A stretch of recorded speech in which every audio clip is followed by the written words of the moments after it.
Hey, I am here and hanging out.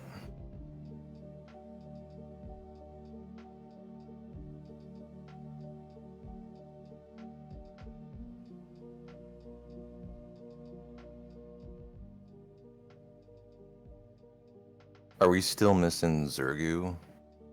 The sound of it?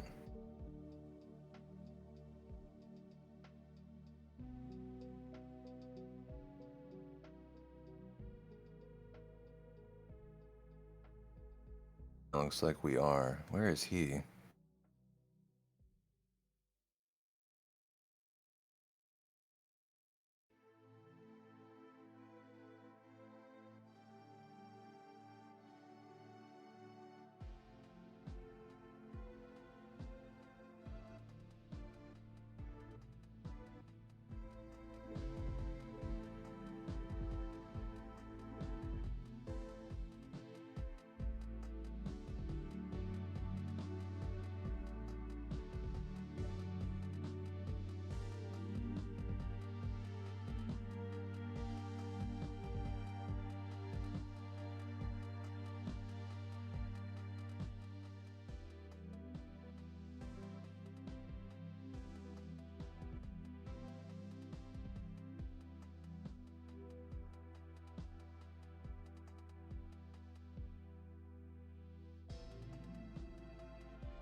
Alright, I'm just talking through with Zergu right now.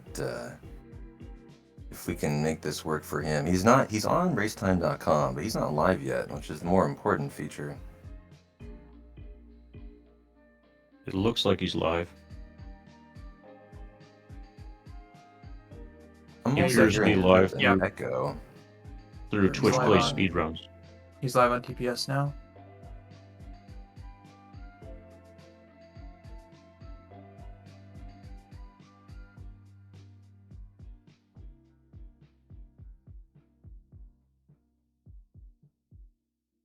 So now he's at the Starfield.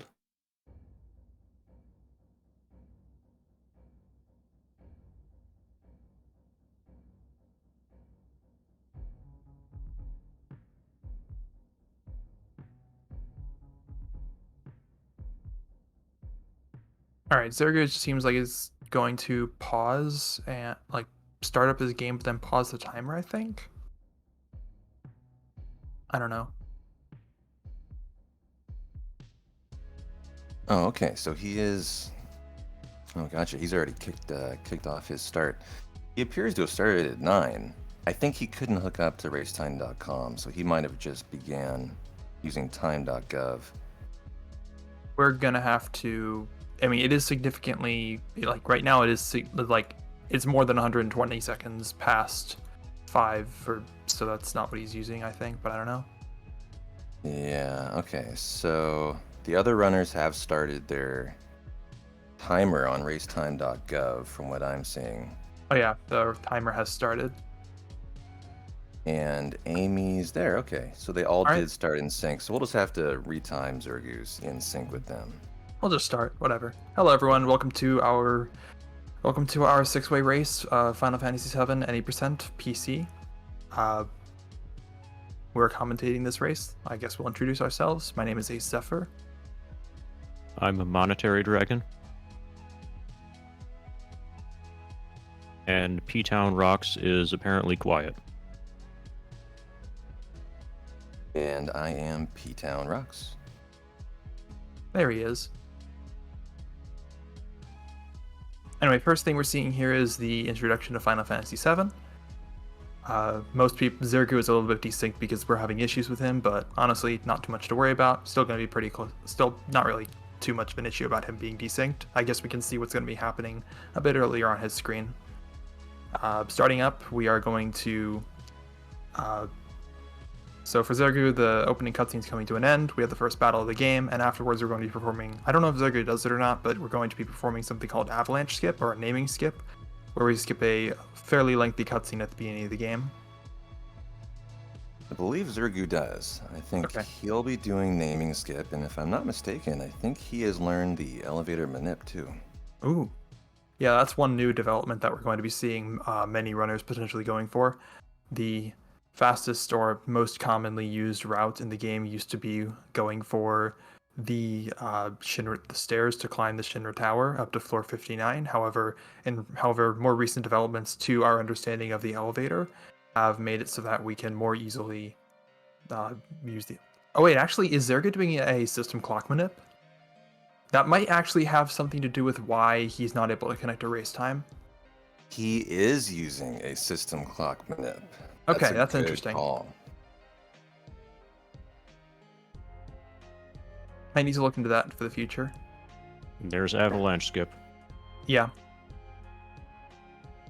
Avalanche Skip is pretty much a fairly tight movement section through which you basically squeeze behind a cutscene trigger and hit a loading zone instead.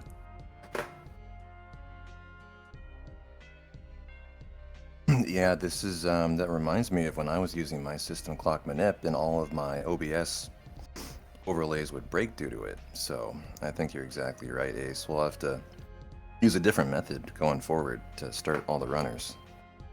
Yeah, at least as far as I can tell. Maybe Phrase is, but I don't think anyone else is using a system clock manip.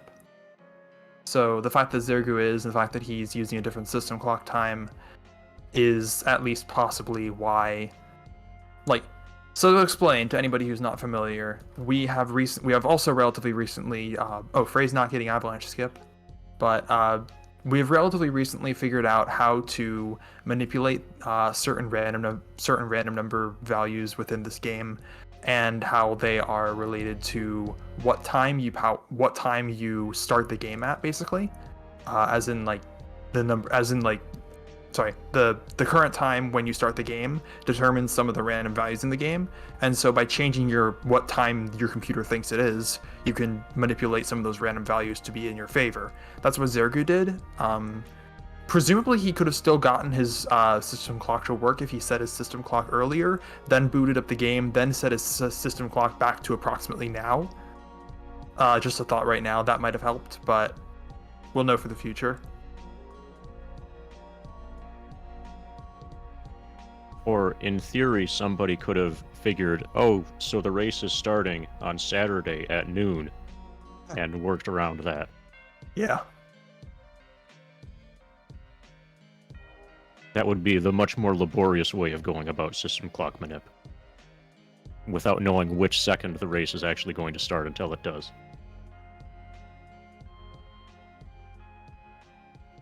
Boy, that'd be some next level system clock manipping right there.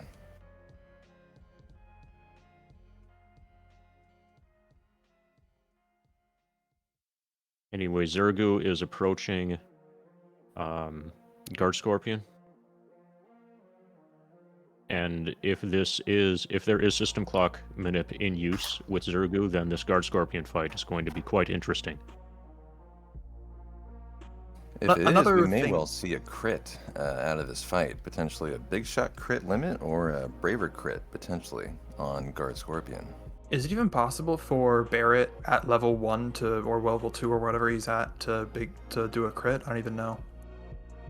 I think in talking with Zergu in the past, there's a chance that it can still. So we'll find out. Like, if there's a crit, it's definitely the minimum possible chance, which is about 1 in 100. But Yes. I wouldn't be surprised if Barrett's luck stat isn't high enough to even get to that. And he does get the opening bolt. So it's a that's good. nice fight Opening so far. 96 bolt. Yeah, another thing worth pointing out with avalanche skip or naming skip at the very beginning is that cutscene we skipped is responsible for both setting Barrett's level to higher than whatever he's at right now. So to like his level 6, where he starts at like level 6, I believe. But right now for Zergu, he's like level 2. And also, it allows you to name the characters. So if you see on Phrase's screen, for example, everyone's name is like one character, whereas on Zergu, neither Cloud nor Barrett have had the opportunity to be named, so neither of them are named. One sec, my stream just froze. Yeah, never mind. mine did too. Oh. We might be having some... Oh, I got an ad. Looks like it's good to me. I just had a second of disconnect. Now it's good to go. Okay. But Zergu is getting almost perfect bolt rolls. I think I've seen nothing but 96s. So now we're gonna see if he can get a crit here.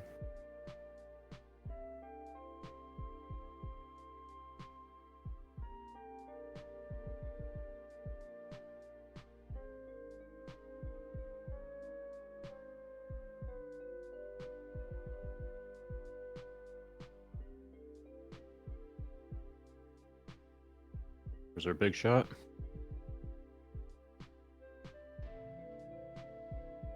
$84 damage. Wow, Nice. that's actually pretty low for Barrett. Nice kill.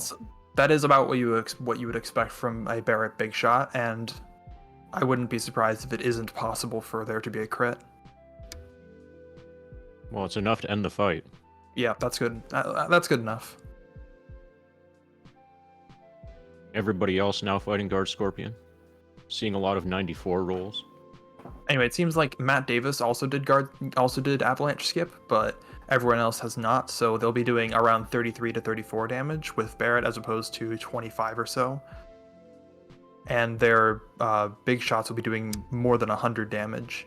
That may make the first fight faster, meaning you don't have to do as many attacks.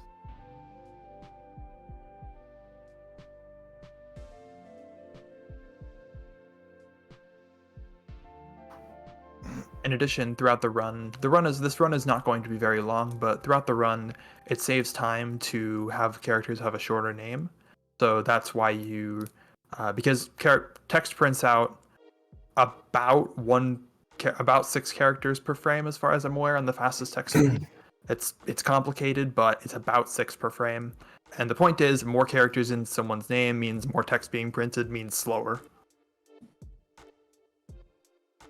And over the course of playing through the entire game in like an any percent no slots run, the additional number of letters in each character's name adds up to cost you more time than you save during the initial avalanche skip. But since we're basically just going to be playing through Midgar and then warping to the end in this category, you go for the time save at the beginning.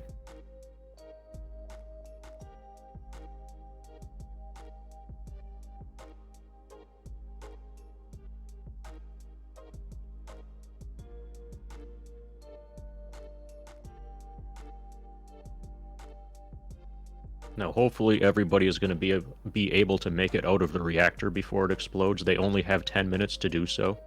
Oh, that might be a tough ask. Okay, Zergu is out.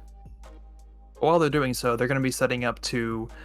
we haven't talked about encounters yet. They're going to be setting up to perform a trick called preemptive apps. If you see Matt Davis right now is currently in an encounter that he forced at a specific location. Feckway is doing that forcing right now. And this is so in short, encounters that you get on field maps are not really random. Well, they're supposed to be random, but the game developers did a very bad job at actually making them random. So you can fairly easily predict when and where you'll get encounters, and the mechanics that control when and where you get encounters also control when encounters are going to be preempts, or when they're going to be preemptive encounters. And it so happens that we can manipulate how it works so that we can make it so that the next boss fight, which, spoiler alert, is apps, is a preemptive encounter. I'll explain more about that later. You might have seen that before Guard Scorpion, all the runners took about 8 or 9 steps of walking. That's also encounter manipulation. Basically, in certain circumstances, you can walk under encounters so that there's an encounter that you would get that you no longer get because you walk. And it reduces what's called your danger value so that it's too low to get that encounter when you were normally supposed to get it. Anyway, everybody's doing very specific movement to exit the reactor after taking basically a known number of steps, like a specific number of steps since that encounter that they got at a specific point. That way they know where they are. That way, basically, they know how many steps they've taken so far at the moment that they exit the reactor. And it's worth noting that all this encounter stuff only applies to screens that are hostile, as in they can generate encounters. So there aren't going to be any hostile screens until we get to the sewers that apps is in. And from there, we're going to manipulate that preemptive apps. Essentially, certain steps in the game are considered preemptive steps, and normally scripted encounters like apps aren't supposed to be preemptive, but the only thing stopping them from not being preemptive is their encounter formation telling the encounter that it can never be a preemptive encounter. It just so happens that they forgot to do that for apps, or maybe they didn't forget, but it isn't like that for apps, so apps is coded to be a potential preemptive encounter. He is on a field that's hostile, and so triggers the preemptive flag every so often while walking. And so if we talk to him while the preemptive flag is triggered, or if we talk to Tifa or Aerith, or basically we just start the fight when the preemptive flag is triggered, I should say, then the fight is preemptive. We'll see that again in, like 20 minutes? Anyway, coming up right now, Zergu is performing what's called Jesse Skip. Jesse's supposed to talk to you about trains and maps and stuff, but... There it is. Or rather, bombs and monitors and flashy stuff. Yeah, that was a very nice Jesse skip. Yeah. can kind of set the stage too for the runners today. The way the race is set up is we have our first semifinal today, and then the second one next Saturday. And the runners have been seeded, and so Fraze is actually the world record holder in this category. Zergu is, I believe, if I'm not mistaken, number 2 right now. So we're looking at the number 1 and 2 runners in the same race. I think he's PB'd since we seeded the race. Fek Wei is, I think, number 8 in this category we're running. And Pet Friend Amy, number 12. And I believe Matt Davis and Solo haven't submitted a time. But yeah, these are, like, Fraze and Zergu are number 1 and 2 in this category. So this should be a pretty competitive race today. I should also say that it's worth noting that most people at least are displaying their FPS on screen. Most people are running at 30 or slightly below 30, but Solo is running at like 30.4-ish. It's been a bit of an issue with in general, the PC version has an issue where, depending on your computer, it runs the game at slightly different frame rates, which actually does affect how quickly the game runs on field maps. And so Solo is actually playing a little bit faster than everybody. We use a program to correct for this discrepancy we basically use a program to correct for this discrepancy, but Solo apparently isn't using that program. It's not too big of a deal. It's not really that big of a deal on this kind of race, but we do require the use of that program for the leaderboard. Like, we have 2 leaderboards, one that requires the use for that program and one that doesn't. And so basically the 30 FPS versus the free FPS leaderboards. Fek Wei gets Jesse skip. Nice. Yeah. No, And Solo Fraze and Pet Friend Amy. Okay.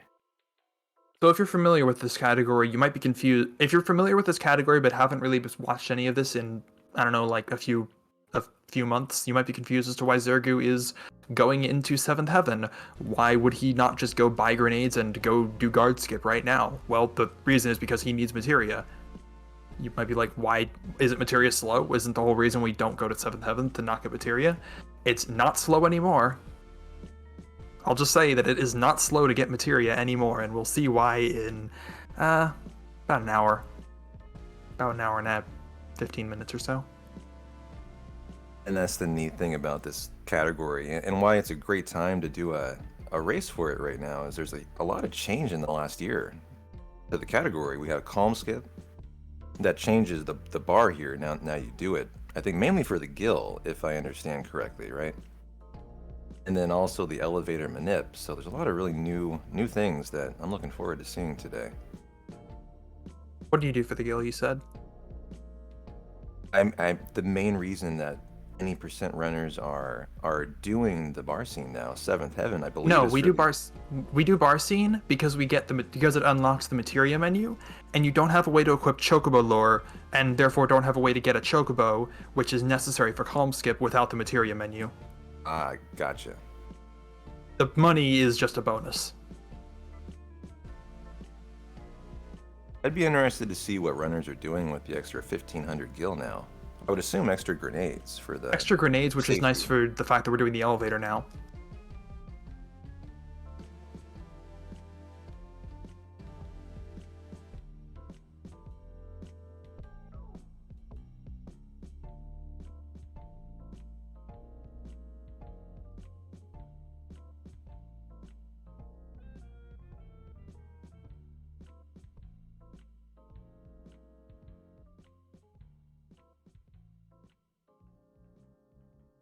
So the main interesting gameplay thing going on now is people renaming Tifa. And then soon we'll have probably the most important cutscene skip in the run, where you need to not watch the materia menu, or not watch the materia tutorial.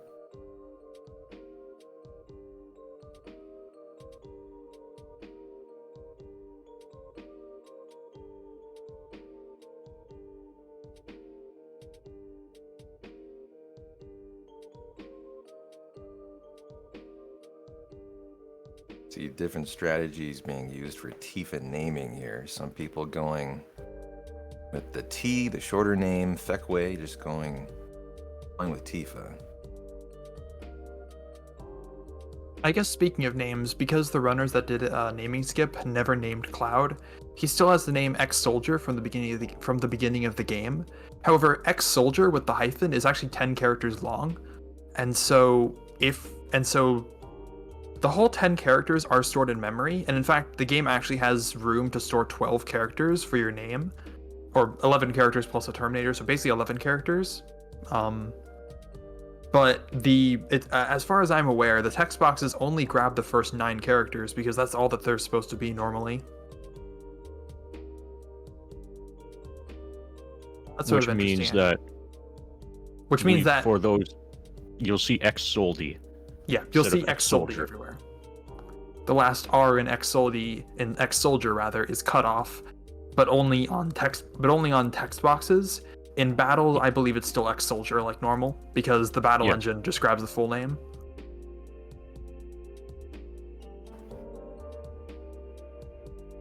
Anyway, Zerg, you're coming up on the most important cutscene skip of the run.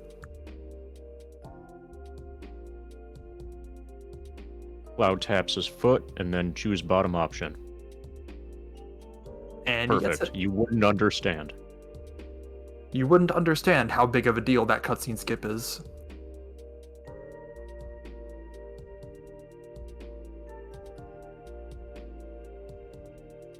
Now it's time to buy grenades. This is going to be our source of damage for the entire run now, pretty much. Yeah, the entire Except run. for some bolts here and there. And now he's performing guard skip. Similar to naming skip, the developers did not do a very good job at placing these guards. And that skips 20 minutes.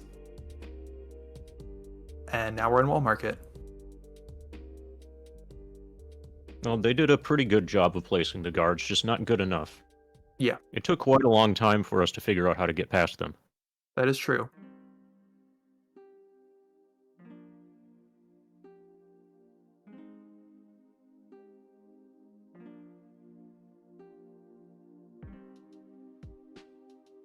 So Eris has now teleported her way into the party as part of the guard skip. I think you mean Aerith. She enters. Oh yeah, in this version of the game, she gets called Aerith.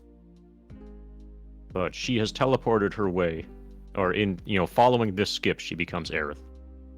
She's teleported her way into the party, and she is also at level 1 because we didn't name her.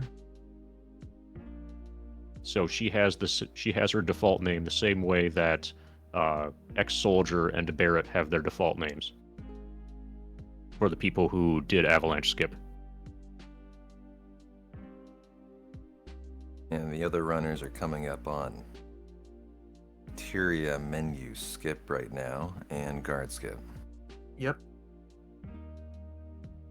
A lot of the potions that we grabbed at the beginning of the run we grabbed them so that we can sell them here for grenades. Though it's not too big of a deal because we have 1500 gil from that cutscene we now have to watch. Matt Davis doing guard skip. Interesting. good. Phrase is going upstairs for Ooh. I did not expect this. For the ether. For Gil, I would assume. Beckway going guard skip pretty well.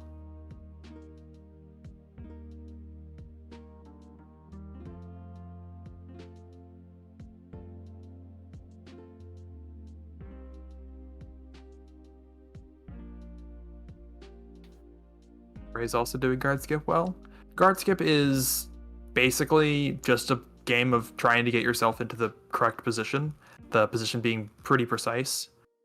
The setup and technique to do so is pretty good, but it is still a lot of movement. It is still a good amount of movement that you have to do. Solo has also taken the ether.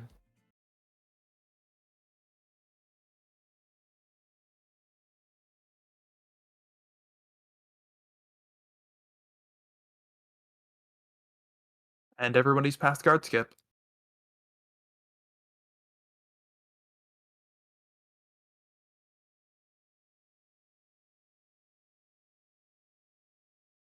So this section of the game, for this run, Wall Market, um, could if you screw up a single input in one of several different places, you can basically wreck your run.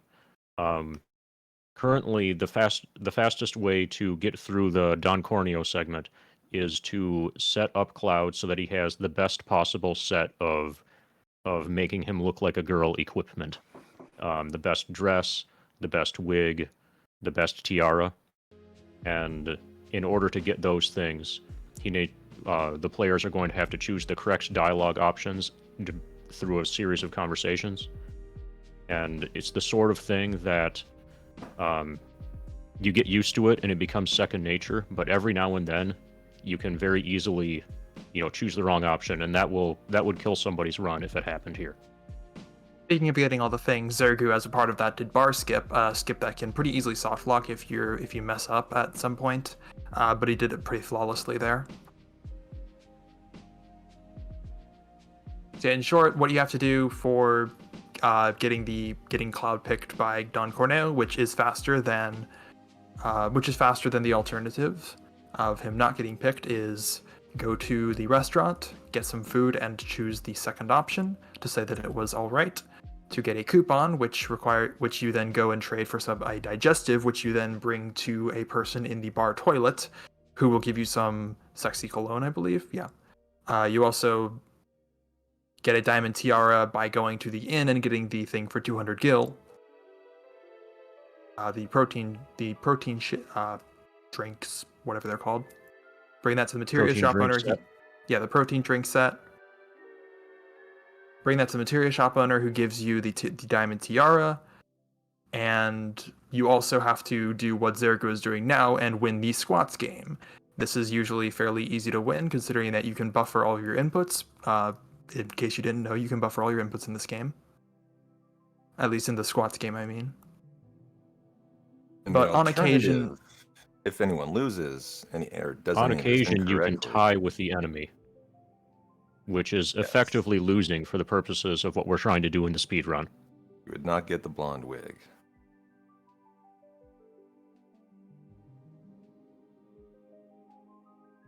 And if anyone has any issue getting the necessary items, the alternative is you are then required to fight your way out of Don Corneo's basement full of goons and do, I believe it's 2 extra fights. Might be 3 to escape his basement.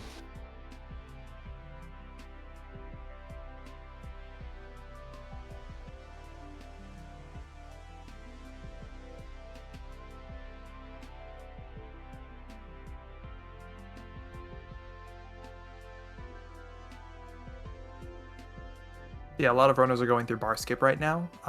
Actually, a lot of runners have just finished going through bar skip, I guess. So I guess we're a bit late on talking about it. But in short, we're carrying on the conversation, both where we go to the dress shop owner's father, or is he the dress shop owner? I guess I don't know.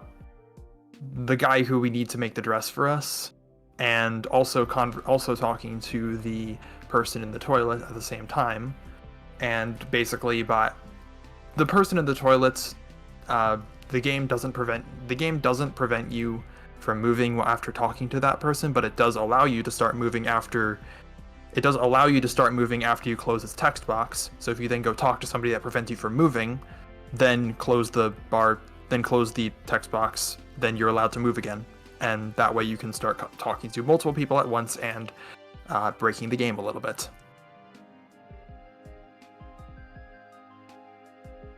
Ooh, Pet for Amy choosing the first option. Did she?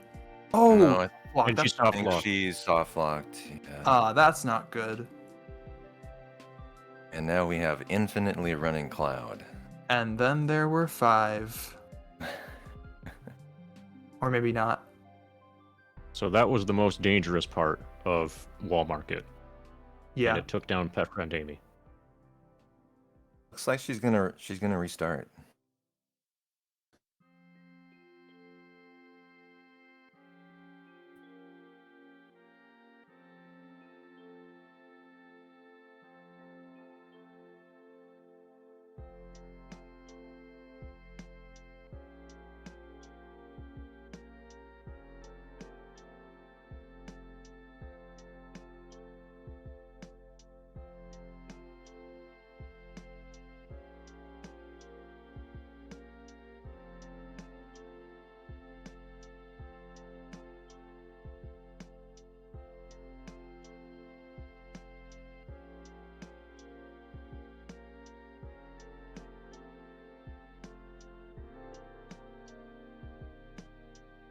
Anyway, there's not a whole lot to talk about right now. I'm gonna go grab some water actually.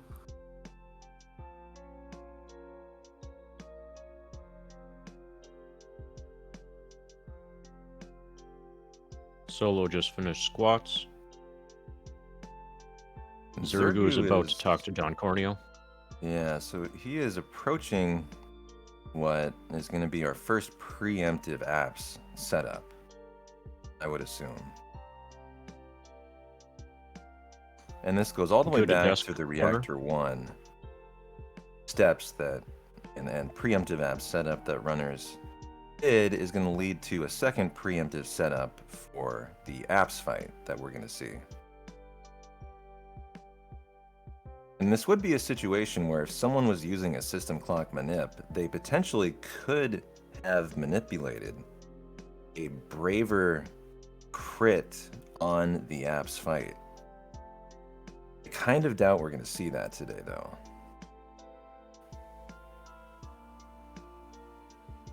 But Zergu, in theory, could be doing that.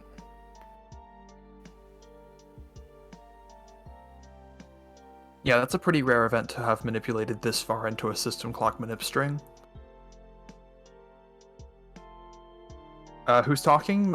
You can look at the bottom left to see our names, but I'm Ace Zephyr. We also have Monetary Dragon and P-Town Rocks here.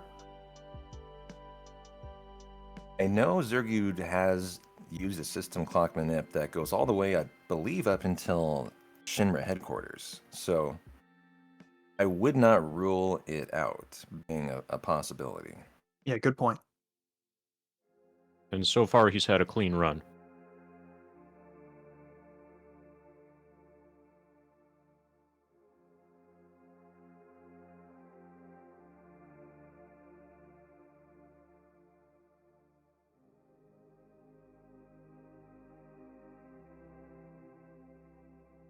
Pet friend Amy's got another chance at Avalanche Skip. Nash just doesn't go for it. Okay.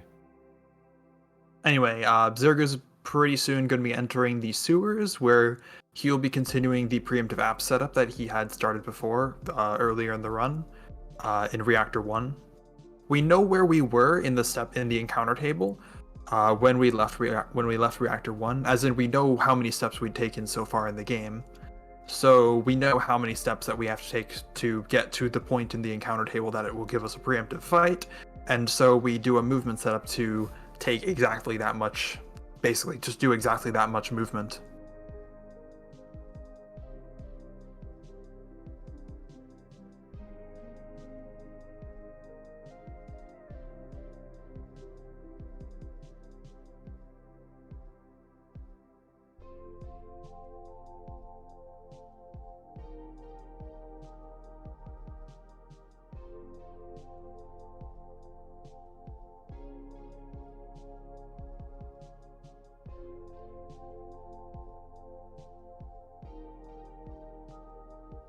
Okay, finally, we're about to see some action. Zergu is now walking. Talks to Tifa. Runs up to Eris. And now we should have a preemptive apps fight.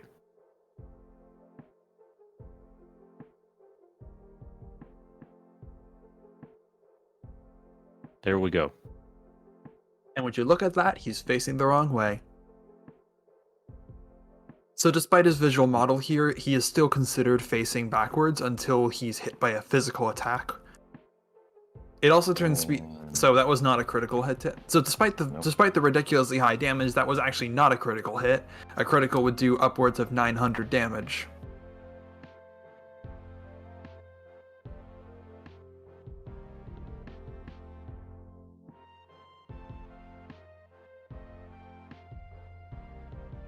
This fight is still goes so quickly that it ends up being pretty scripted anyway.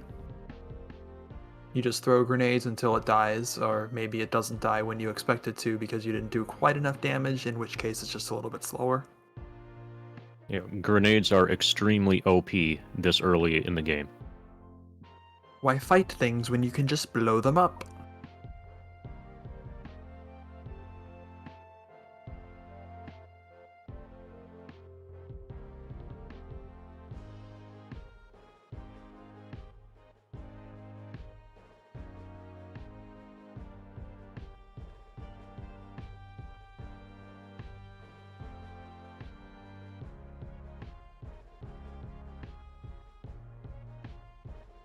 Train Graveyard is coming up for Zergu. This is one of the more infamous sections of the game when it comes to difficult movement.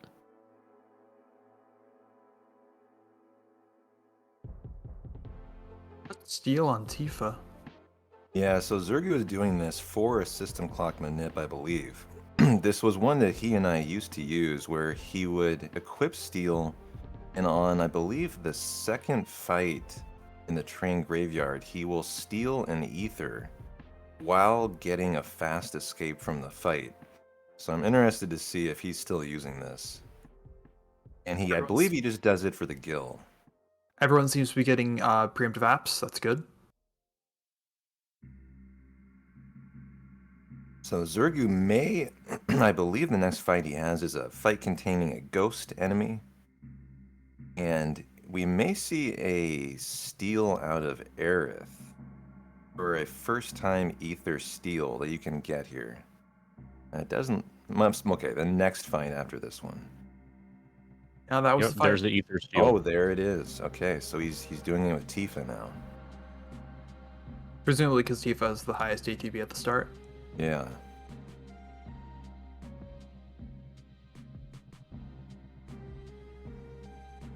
And he'll do that just to sell it for the 750 gil for extra grenades.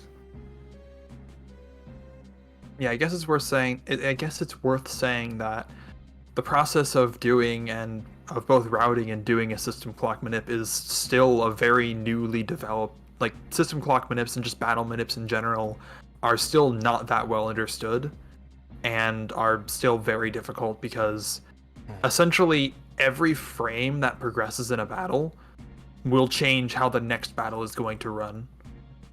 It isn't quite that complicated, but it is also more complicated than that for various reasons. I don't want to get into it. It's not an easy feat to carry a manipulation this far into a run, 40 minutes worth. And he appears to be doing it very well today so far. Yeah, in short, everything has to be done basically frame perfectly, and usually that's done by making sure that all of your actions are buffered by another action or another animation that's currently going on. However, if you were to, for example, use ATB wait to freeze time in battle, then exactly what frame you let time start progressing on will change not only how that battle continues to run, but how subsequent battles will continue to run. And you that might actually, see- interestingly, gives a purpose or a usefulness for ATB recommended setting in some cases in order to help a system clock manip go. As P-Town would know.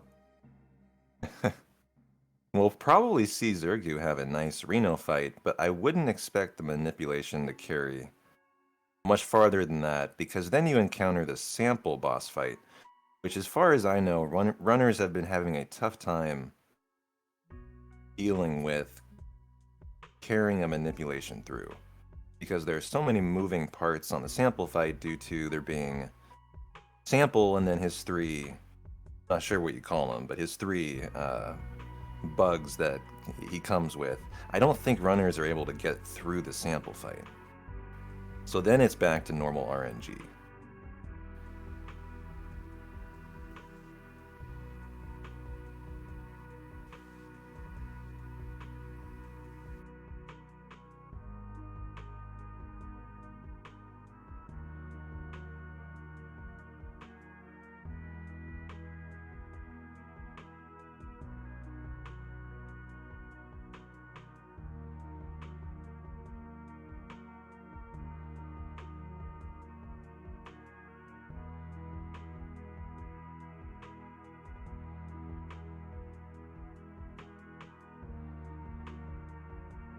Zergu fighting Reno.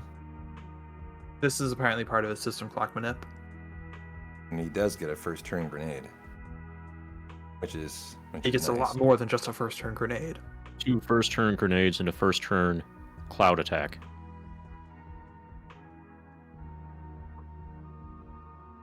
And he gets to choose which character gets pyramided by Reno.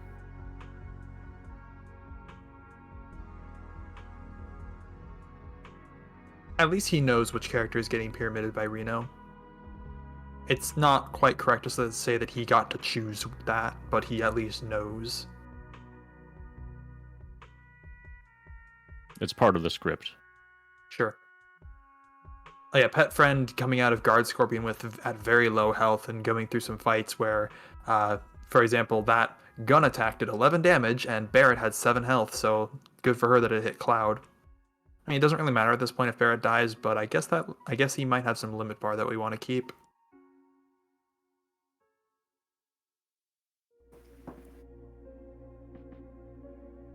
Cloud dying, though, would be pretty bad, because that Braver that we use on apps at the beginning, which I don't think Pet Friend is doing, but it would still not be great to lose that Braver. That Braver at the beginning is pretty powerful. Anyway, I guess the Reno fight in general, because everyone's going into it now, Reno will use a pyramid to freeze one of your party members in place on his first turn. But if you're fast, if you get lucky with your ATB basically, then you can throw grenades at him. Then you can throw grenades at him before he does that first attack. And if you throw enough grenades, which requires a lot of good luck, then you can skip one of his turns. You're sort of limited to only 2 characters for the rest of the fight, so he gets a lot more turns in than he normally would. Also, just because of how his HP works out, he has 1000 HP, and 7 grenades almost kills him, but not quite. But he's close enough to death that you can use just a Cloud normal attack, plus 7 grenades, and that does enough to kill Reno. And Cloud's normal attacks are faster than a grenade, and also they don't use a grenade. And grenades are something that we have a large but finite supply of. That would be unfortunate if his normal attacks did use grenades. Good point.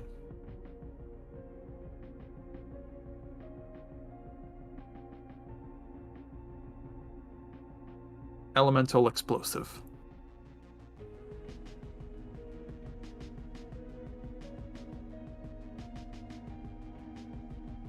Actually, that's what happens in Final Fantasy VIII, right? With the Gunblade?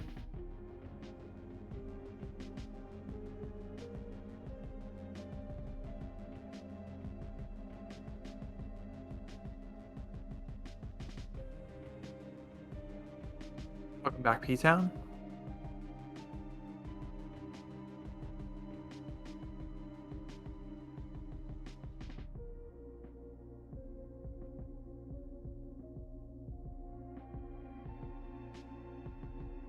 That Gwen gets slap skip. Oh yeah, slap skip. You get to prevent a little bit of abuse in this game by mashing quickly enough and closing one of Sung's text boxes at the right time to glitch out him a little bit and prevent him from walking over and slapping Aerith. Though Aerith gets slapped anyway, just not by anything. So in the end, it's not actually a time save, but it is kind of considered blessing the run. I don't know if we determined if it was or wasn't a time save. I don't really know at this point. I don't either. Yeah, I haven't gotten around to testing it yet. A good thing to get. It's pretty inconsequential, whatever it is, though. Well, it can make a very significant difference to your hype levels. That is This true. is true, yeah.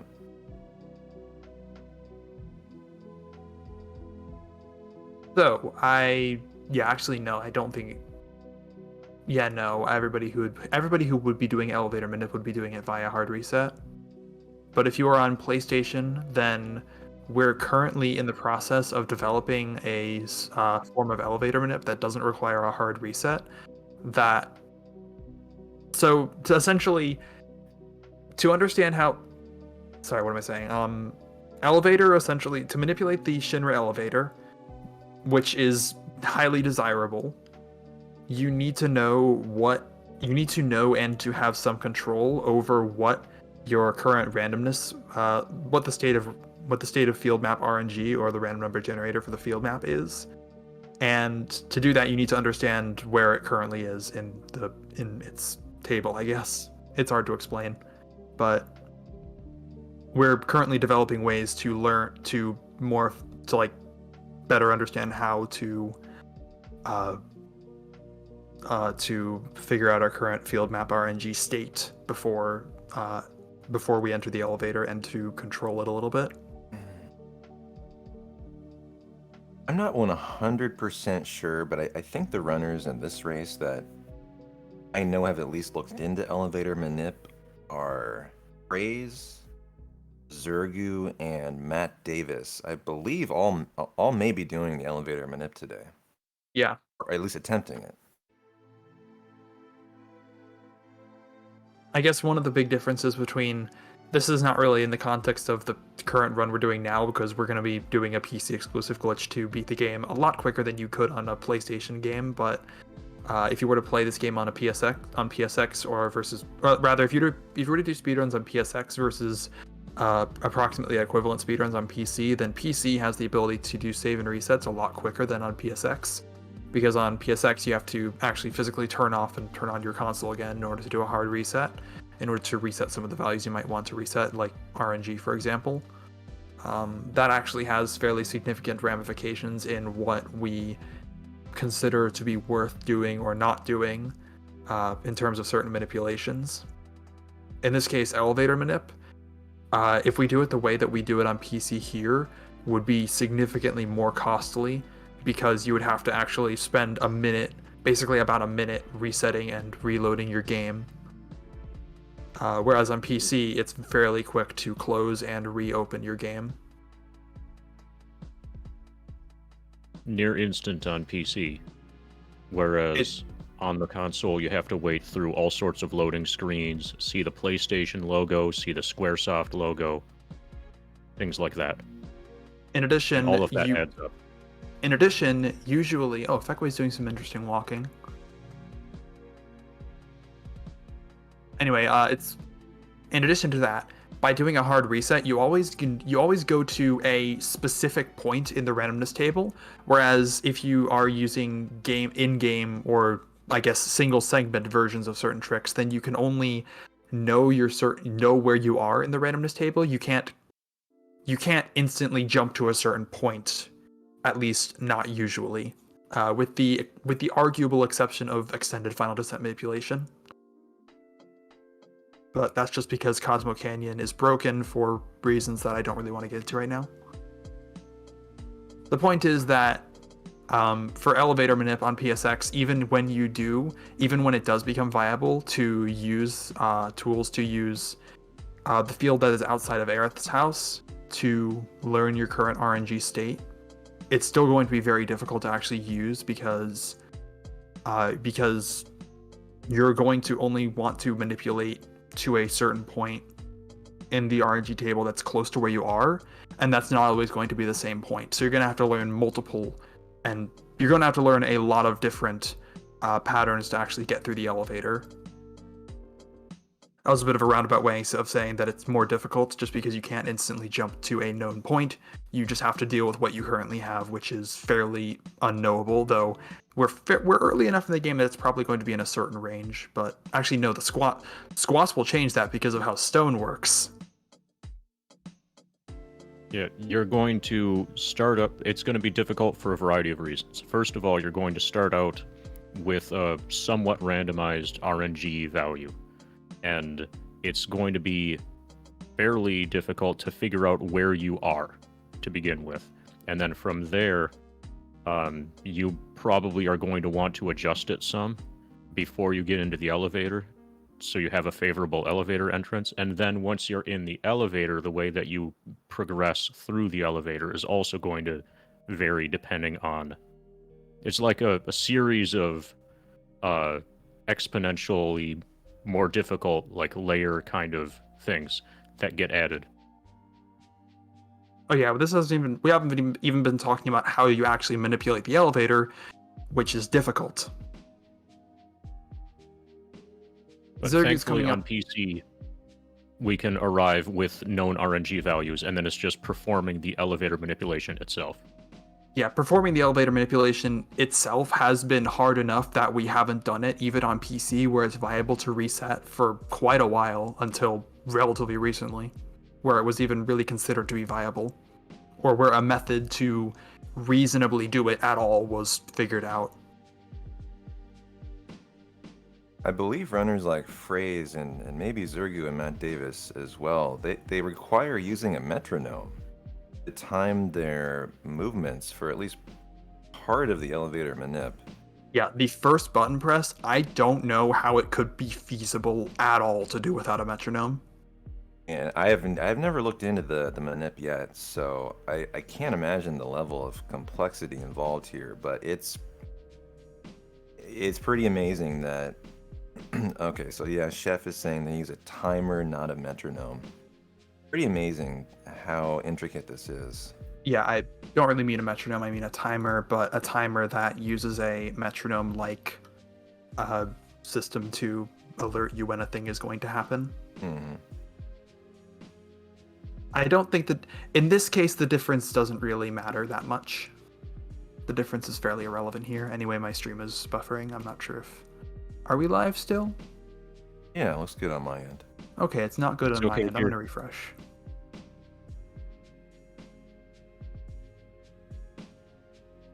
One infamous mistake runners can make here is they could forget the batteries that she required to navigate the wire climb. So Zergu has his batteries. And a sometimes even more infamous mistake is to not grab the wire. And pet friend Amy is on guard skip right as well right now.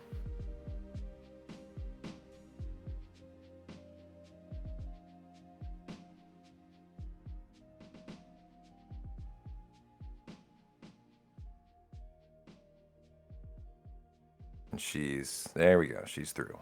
Nice. Zergu got the wire.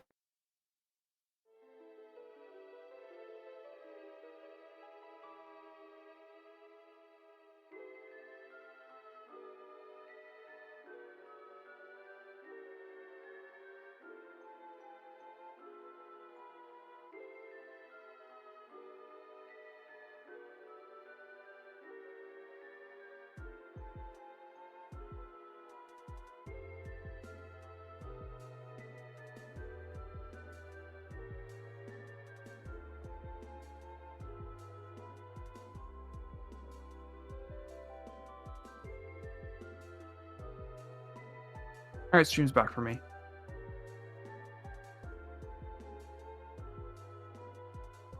For a little bit there, it looked like pet friend Amy had caught up.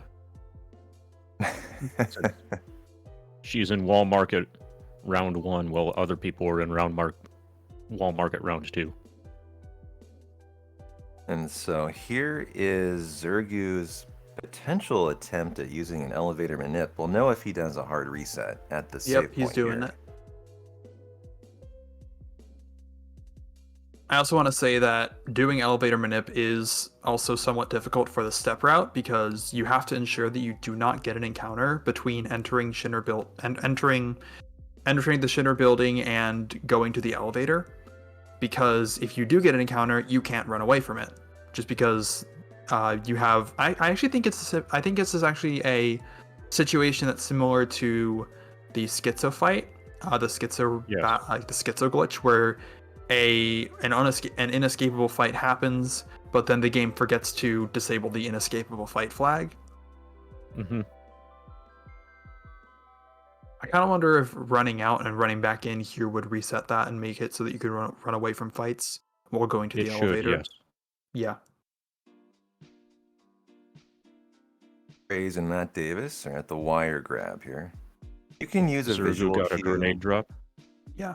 Yeah, I guess it's worth saying that the hard reset also resets your danger value, which makes it easier to find a step route that goes through that room. Anyway, elevator. In short, we have to press this button on... We have to frame perfectly press this button like 4 times in a row. That's So what pretty the much runners it. are, what they're looking for are they're looking to hit floors that contain a Shinra employee, which skips fighting in lieu of moving on to the next jump in the elevator. So Zergu started with 17. I think that's pretty good. You want Yeah. 15, 17, 19 for your first floor. he uses an audio cue, I'll just say, for that first button press, because the timer for it starts all the way back when you first enter the elevator.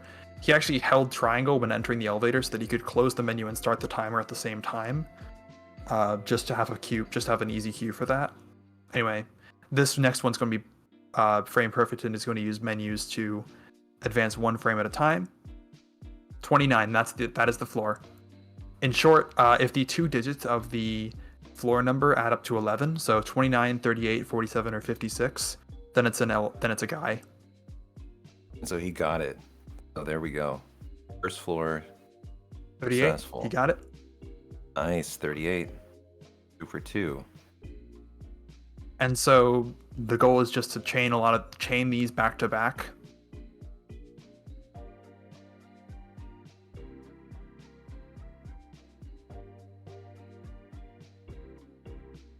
$47. Nice. And now he's going to want 59 for a perfect elevator. Now he's on level 47. Yeah. That's great. And he got it. That was a perfect elevator from Zergu. Nice. Now Matt Davis is on the elevator as well. Yeah, let's see if he does a manip. And Phrase, I didn't actually see if either of them saved.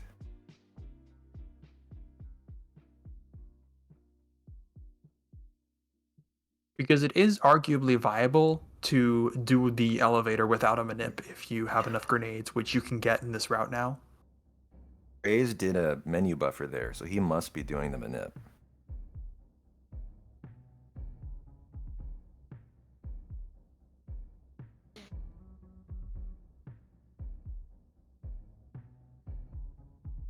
Alright, Frey's getting a 19.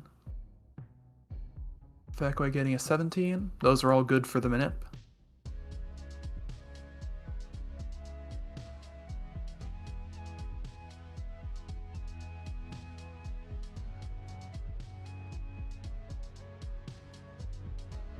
It seems like everybody's doing the elevator.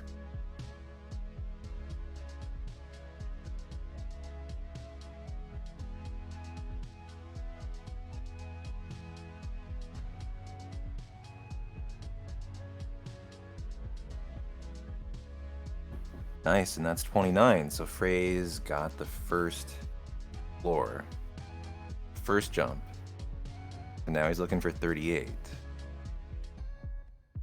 Matt Davis getting 47. Frey's getting 38. That's great.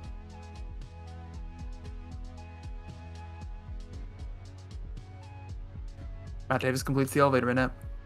Nice. 47. And looks like Phrase has got it too. Fekwe either isn't doing or failed the elevator manip. He got a 39. I thought he got a 19 and chose the wrong 19 because it's inherently it's inherently going to be imprecise when you use a metronome to hit one of the frames.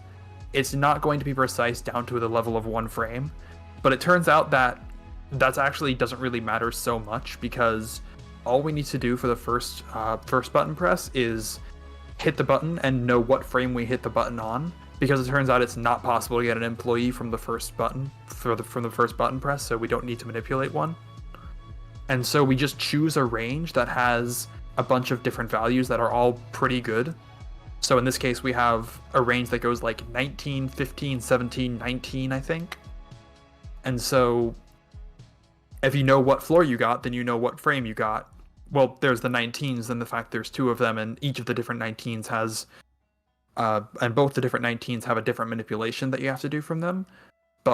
And you can't know which 19 you got unless you feel like you got it early or late. And that's kind of unfortunate that that's a thing, but it's not that bad. I don't think it's that bad.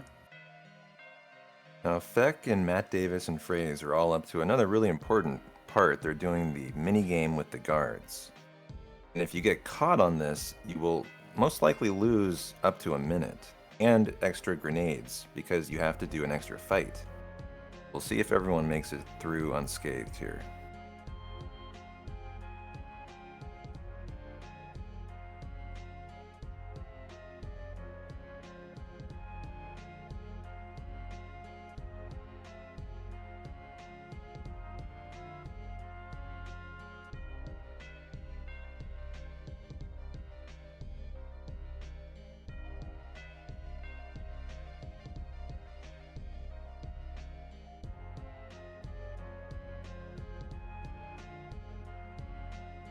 Matt Davis is through.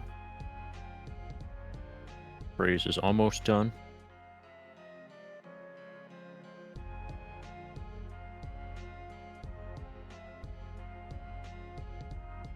Looks good. On the next floor, they talk to a Shinra employee who gives them a key, and then they the mayor's password on the next floor. But if memory serves, any percent runners don't actually care if they get the answer correct for the mayor's password, right? 'Cause they It's a don't little require elemental. Yeah, you don't require elemental. It's a little bit slower to get it like third or fourth try though, just because you have to do it because you have to guess 3 or 4 times. So they're just going to go and guess it. It looks like phrase, for example. I think it's just. Oh, okay. So he knew the right answer. Oh, Fekwe getting caught. That's unfortunate. Oof. Ouch. And it looks like Tifa's in low health. This could be bad.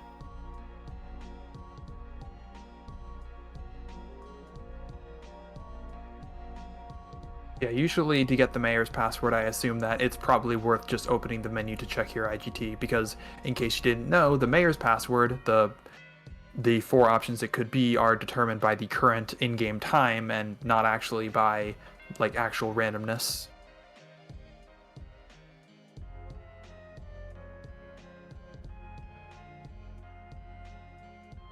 Now Theckway will have to do a slower strat to get through the mini game. So that's a pretty significant time loss, most likely up to a minute.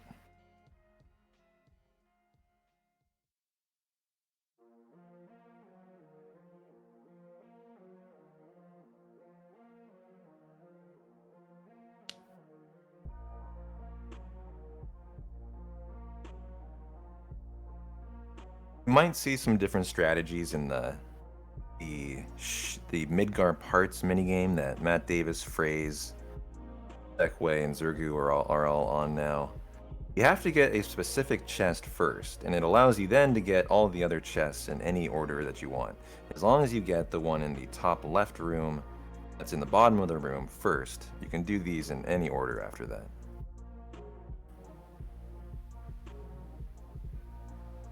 That's true if you place the first part in the, I guess, Yeah, bottom right. 5 o'clock position. Yeah, that's correct. If you don't place that in the 5 o'clock position, then you will open up you will unlock one specific chest and then have to figure out which that is. But for the speed run, we arrange it in a way where you can open the chests in pretty much whatever order you want after the first one. I have not seen a flush yet. I've been looking for a flush. I haven't seen one out of Matt Davis. I don't believe Phrase or Zergu yet. Twitch finally giving me an ad. Twitch did not feel like giving me a stream for the past minute or so.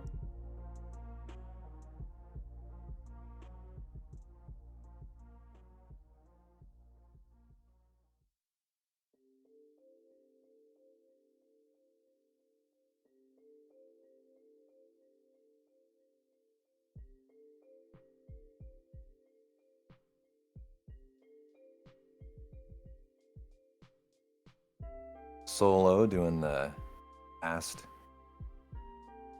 strat for the guard minigame.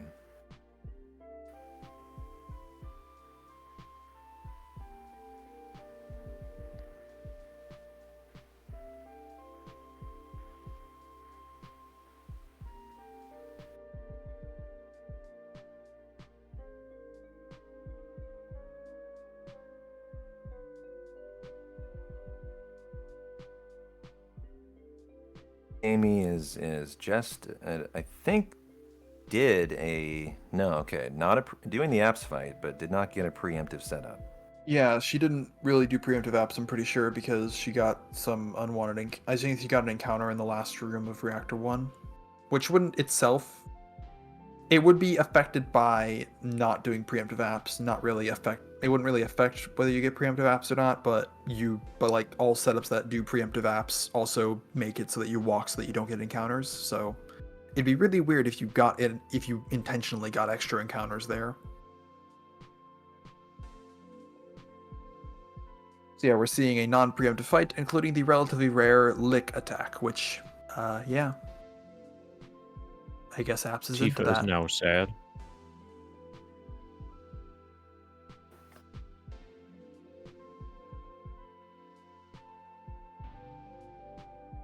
Anyway, Zerg's putting ATB back on wait because we're about to go into the sample fight, and that is a fight with a lot of enemies that you want to be on wait for.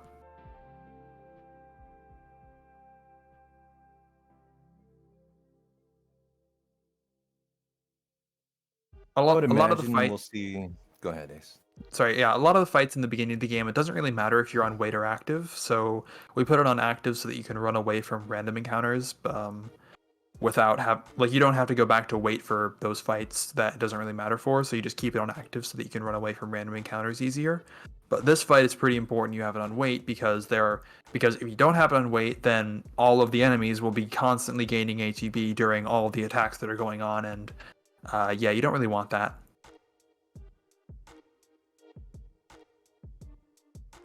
We might see some different strategies in this fight, mainly to preserve grenades.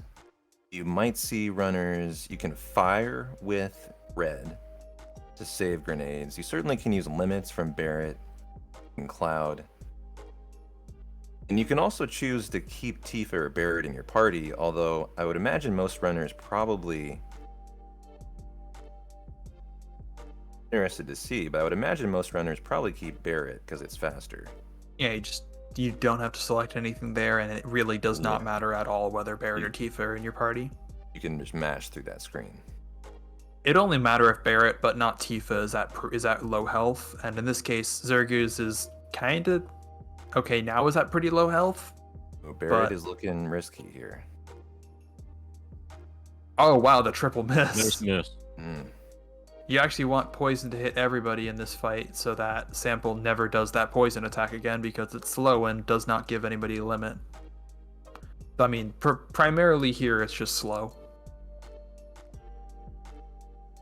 So it'll be interesting to see how far through this fight he can keep the system clock manip going. I don't think he's on assume- system clock manip anymore. I would find it very unlikely he is. Considering that you have to also carry that system clock manip through any of the 3 fights that you happen to get for your first fight as you're on the elevator, basically. Oh, He accidentally attacked with Barrett. That was a mistake. so was that just a phenomenally lucky or phenomenally unlucky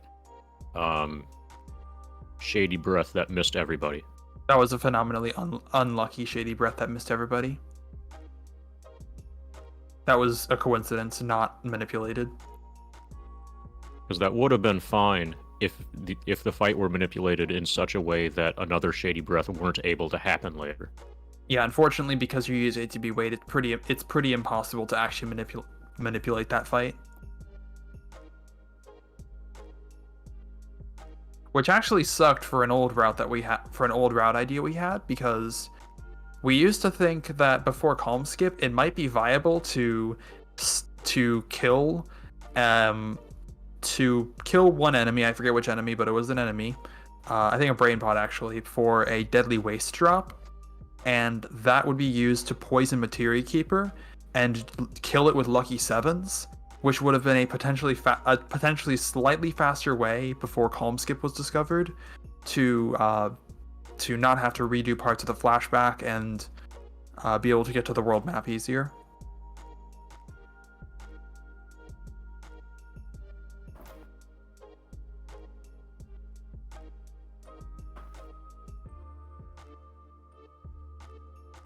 But now that's definitely not even close to being fast.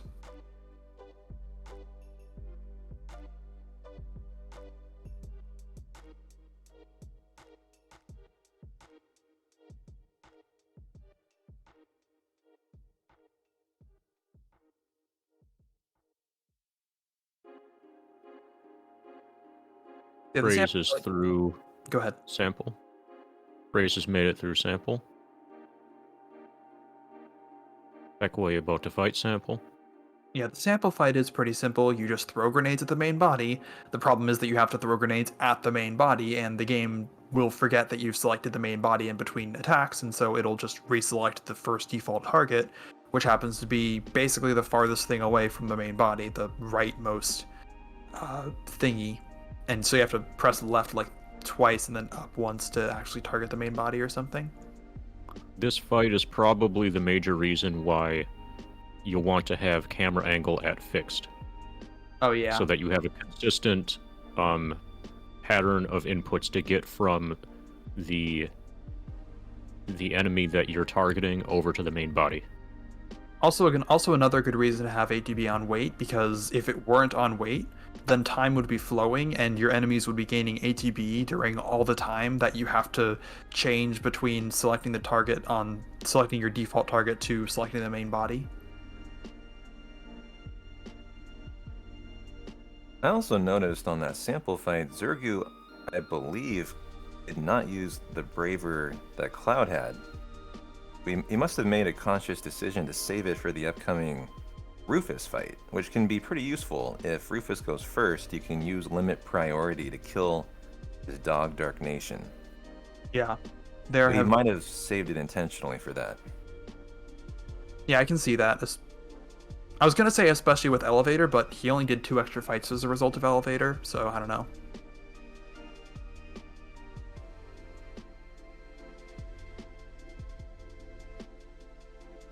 But yeah, barrier skip is good.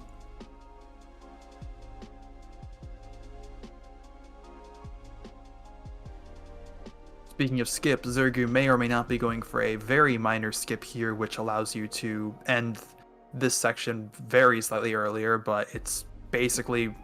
There are technically setups to get the skip, but it's basically random, where you can I think this is something that some people have called Barrett skip, but I don't think it really has an official name because it's so minor, where you can do a paralysis dodge when you talk to Barrett and the guard at the same time, basically, or something like that, later in this conversation.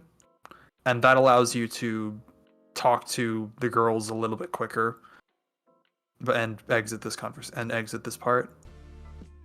Let's see if Zergu is going to go for it. The setup would be right now. He would bonk into Barrett and then run straight up to get Cloud's hair into a specific visual cue. Yeah, and he's going for it. He is going for it. And then menu. Oh, he's even menu buffering it. Oh, he got it. Oh, wow. I wouldn't think it'd be worth menu buffering and setting up that up fully, but I guess if he's doing that. I YOLO it myself. That was pretty slick, though. That's about a 4-second time save. That's pretty nice.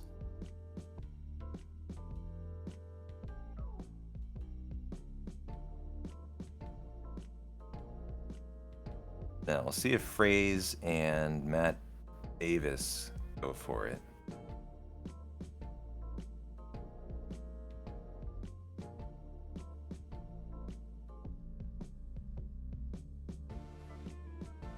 Why is Zergu going down? Also, that's a back attack? Interesting.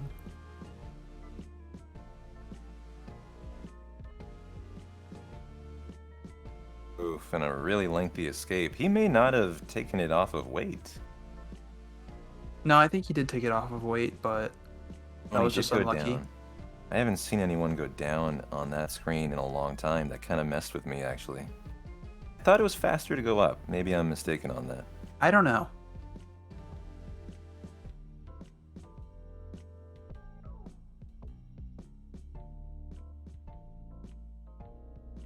Without having tested it, it's hard to say. It might be along the lines of whether or not which side of the table in Don Corneo's dungeon you go on to activate the cutscene.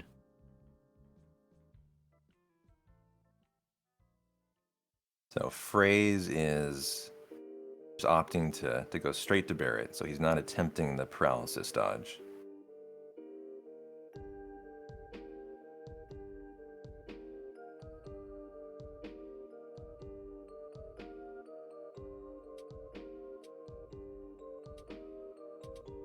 Ex-soldy is soldier first class. Or former soldier first class.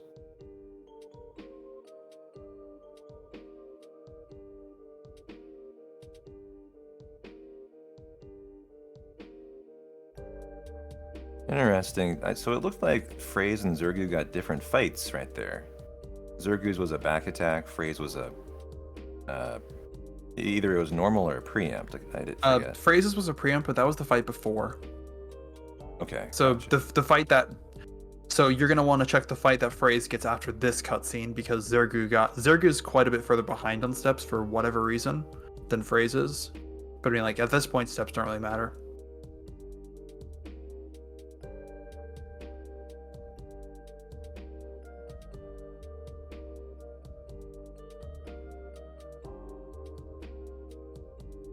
PC often has pretty messed up graphics on enemies, like the warning board Solo just had.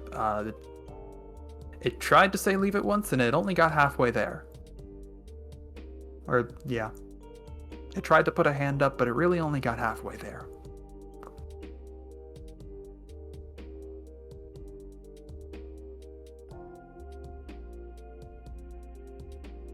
Anyway, Zergu's going into the Gunners fights.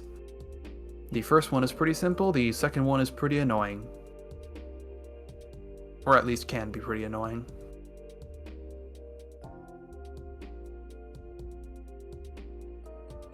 Another advantage of grenades is that they are long range and don't care about distance so normally the only way to, I guess the only way we would have to defeat this enemy is, or to beat up this fight is to use limit breaks, Barrett's attacks, and magic, but now we have grenades which are more powerful than all of those, or I guess arguably not limits, but we can't exactly use them all the time.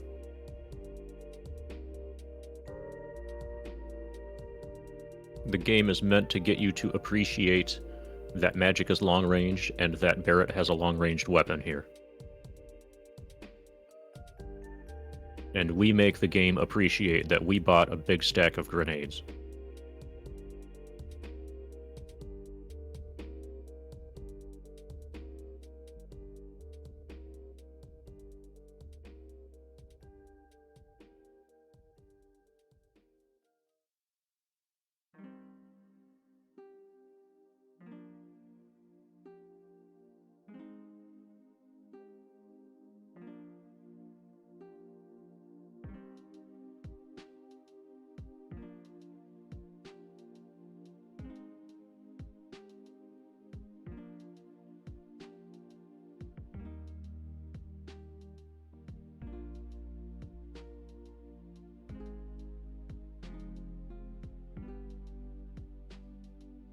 So some strats will involve normal attacks with Barrett.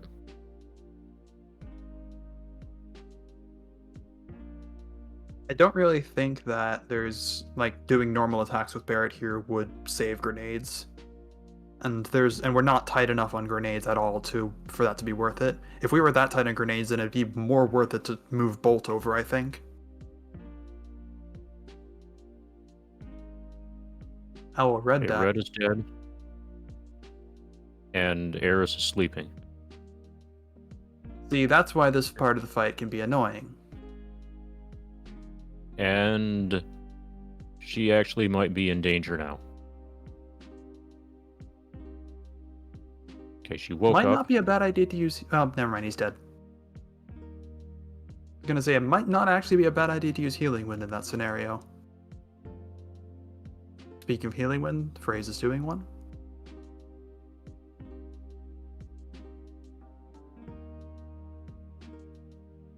And now we have the final boss of Final Fantasy VII for Zergu.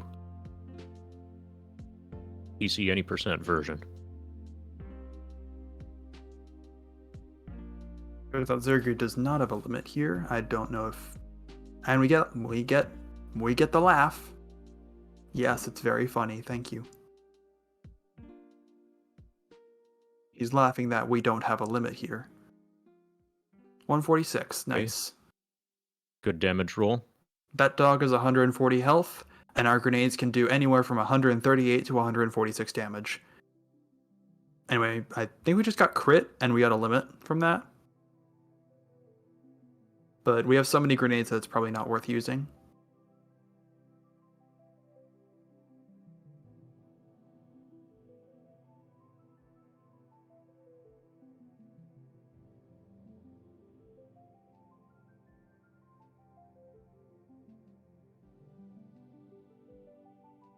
Yeah, more runners are getting into and starting to get through the Gunners fights, whereas Zergu's past Rufus, and I guess it's worth noting that Zergu is far ahead.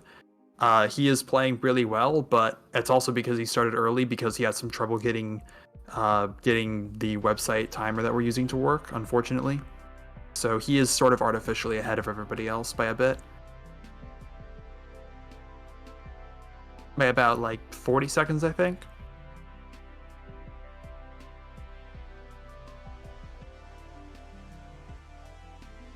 If I'm reading his live split timer right, it's just about exactly 40 seconds.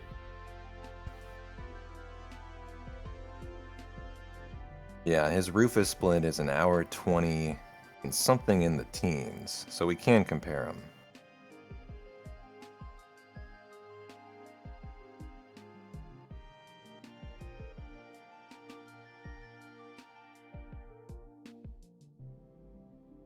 Matt Davis makes it through Rufus, and Frey's about to start the fight. Frey's just barely does not have a limit break.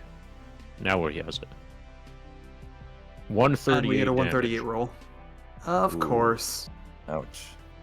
It had to happen to someone. I guess the fact that he got a Braver off that attack makes it not really do much except lose time. Yeah, things can spiral out of control after failing to kill the dog on the first turn. Bray's also opting to put Cloud in the back row there to make him take less damage and make it so that critical hits are less of a danger from Rufus, because he crits pretty frequently actually. Oh, and Feckway has had Aerith die on the Hella Gunner fight. So that won't really affect him too much other than slow him down. Yeah, Zergu's on biking now. In the PC version, the original PlayStation version of this game only had red and orange bikes, whereas the PC and HD re-releases of this game added a new color of blue bikes, which are just more orange bikes as far as I'm aware, pretty much.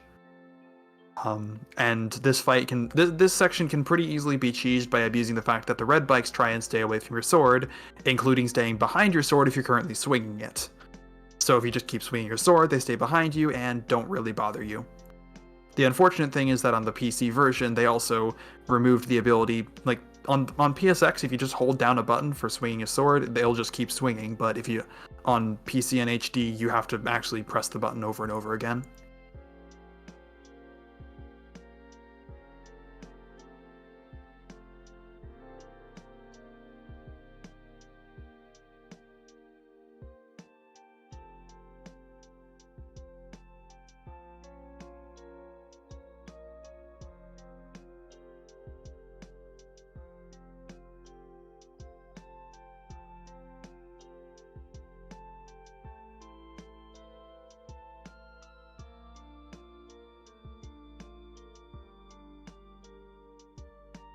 Feckway up against Rufus. Made it through. Zerg is in the scenario you want to have when you basically start this bikes game, where there are 3 red bikes, because the game will only spawn 3 bikes, and so if all of them are red, you swing your sword, they stay behind you and kind of stay out of your way.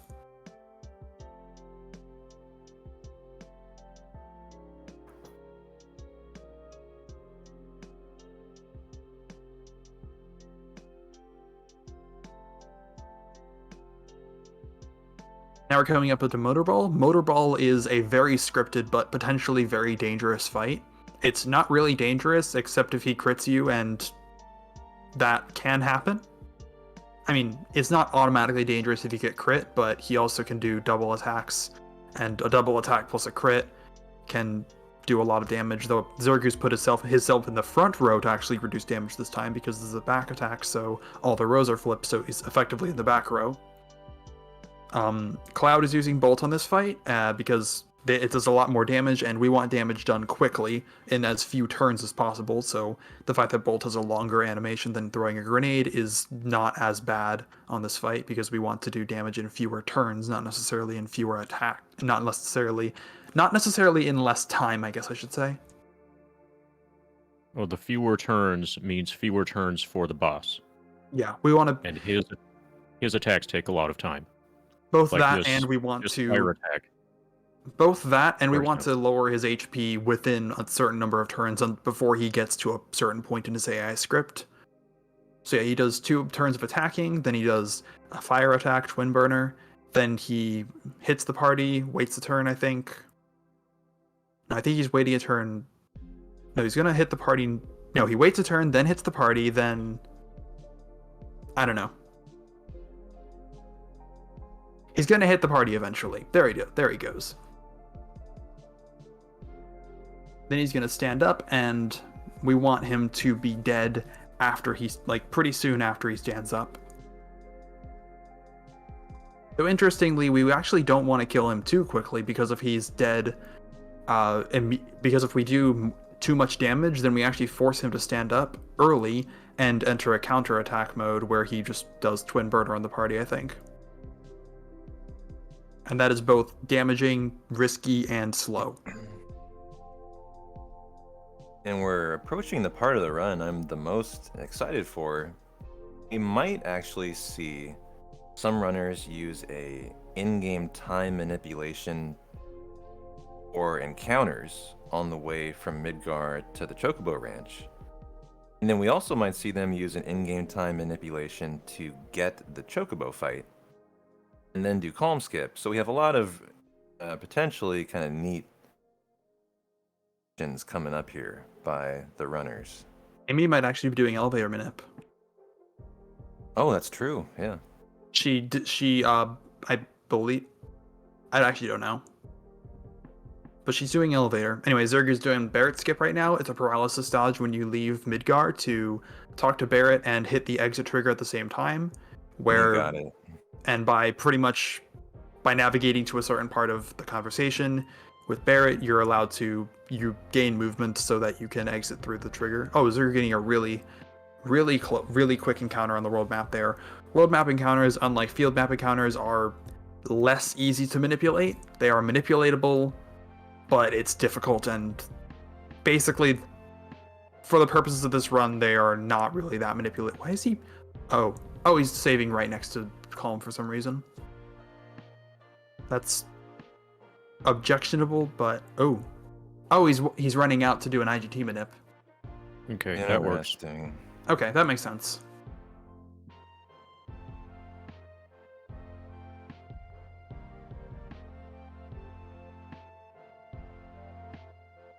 So in short, quite a long time too for it. Yeah, that's unfortunate, but in short, the state the world map random number generator starts in is based on the in-game time when you exit and enter the world map, rather. When you exit a field and enter the world map, or just enter the world map in general, your current in-game time is what determines. Your current in-game time is what determines whether you're going to, or determines basically what encounters you're going to get. Oh, very nice. So he made it all the way with no encounters from Calm. Yeah, that's lucky. You usually get like 2 or 3 if you're coming from Midgar. That was definitely worth the wait. Yeah. That was the wait itself was about the duration of one battle, so I guess that was worth it. That was definitely more consistent than going. That was definitely more consistently fast than not doing the manip would have been. Zergu has an opportunity to buy greens, but if he's doing a manip, he probably will not, and he does not buy greens. Yeah, that would we're be about for the Chocobo fight coming up next. Yeah, we're about to do the new skip, Calm Skip. We first have to catch a Chocobo.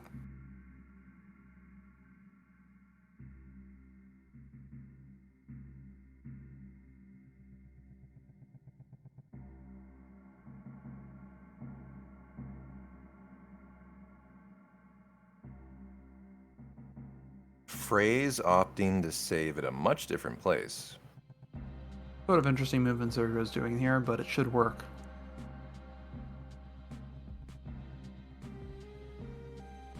There's his Chocobo. And it's with 2 Madragora enemies. This is the best because it just requires 1 grenade each to kill. I think all the other formations you could get with the Chocobo require 2 grenades each Yeah. to kill. In addition, because you only need 2 attacks to kill that fight, you can basically always do it without having to throw a green. Like, I'm pretty sure there isn't a scenario where it would be impossible to win the fight without throwing a green. Anyway, Zergu is about to do Calm Skip. We start by basically storing a triangle that we're standing on that's right outside the Mithril Mines. We can get off and on the Chocobo as a soft lock prevention measure. The game intentionally builds in, so because we haven't gone to Calm yet, the game doesn't want to go through the the game doesn't want to make us go through the Mithril Mines yet. So because we otherwise couldn't get back, it keeps the Chocobo there. Because of the thing we did, we corrupt one of the pointers that is pointing to a floor triangle that we had stood on before. We go touch a floor triangle in the region to the left, and that is another pointer that will be corrupted. And in short, it basically makes it so that we stand on a new invisible magic floor that exists. That's all I can say. It's floating above the ground, and we now get off, walk on 2 of these floors as we cross all the way across the mountains, and nice, no soft lock. He made it. Okay, nice. So it's also worth noting that those floors that we stand on to get across are hostile, because it's very difficult to create non-hostile floors. It just happens to be the case. Oh no, what happened to Matt Davis? Zergu needs to keep this in mind. He just got encounter 65. That is important for reasons. But that actually will if he's doing a manip to get encounter 65, that'll make it more difficult. In short, Zergu is now going across to watch the Turks cutscene. This is important for reasons. Essentially, it sets your game moment to be ahead. It sets your game moment to be further ahead in the game than Calm, and that's important for the big glitch that he is about to do. Calm Skip essentially makes it so that we don't have to go through a Calm in order to do this big glitch, though this glitch still does involve going through some of Calm, but now not all of Calm. And so Phrase is now doing Calm Skip as well. Yeah, doing the same movement, corrupting some pointers that are referred to, corrupting some pointers that Cloud has stored within him that remember triangles that he last stood on, and that basically allows him to stand on a new magic triangle in the air. As I said before, we go touch a triangle to the left, in the world map region to the left, because the whole world map and all of its collision data is split up into regions, because the game only wants to check, the game shouldn't be checking all the polygons in the entire currently loaded map if it wants to find the one you're standing on, so it divides it all up into regions. Something unfortunate happened to Matt Davis. I wasn't watching closely, but he got his Chocobo, and then he accidentally, I believe, got off of it, and it escaped. He had to get another Chocobo. Oh, that sucks. I didn't. He's having issues here.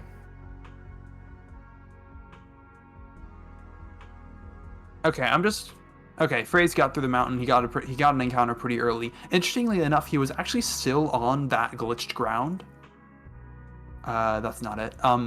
He was actually still on the glitched ground, and the current ground you're on is what is the floor polygons that you're on are what are responsible for determining which region of the world map you're in, which is responsible for determining which encounters you're going to get, which encounter table the game will pull from. So the game actually pulls from the Midgar encounter table, despite the fact that he's despite the fact that he's on the Junon side of the mountain. And now Matt Davis made it. Nice. As a result, you can, in theory, get bandit encounters there, because those are outside Midgar. Sort of unfortunate, but that's the price you pay for Calm Skip. Zergu is now starting the Calm flashback. That's going to be pretty necessary, because the Calm flashback is broken. Or at least we have the ability to abuse some mechanics that it uses for wildly unintended purposes.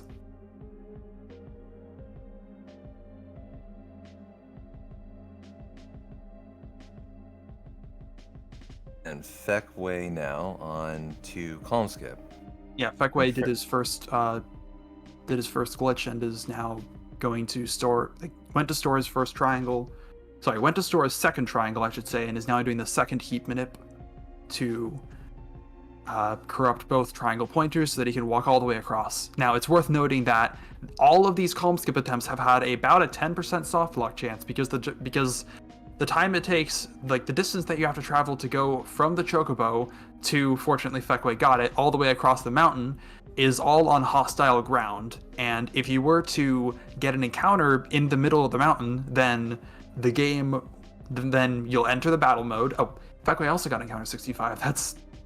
That's weird, I guess, but you would get, what am I saying? You would enter a battle, the whole world map would unload, you would exit that battle, the whole world map would reload, all of Cloud's stored triangle pointers would be removed, so the pointers that you corrupted, which are the things that are letting you stay out of bounds in the first place, would be gone. The game doesn't see there's a floor underneath Triangle that he can stand on, so he can't move, and you're stuck forever.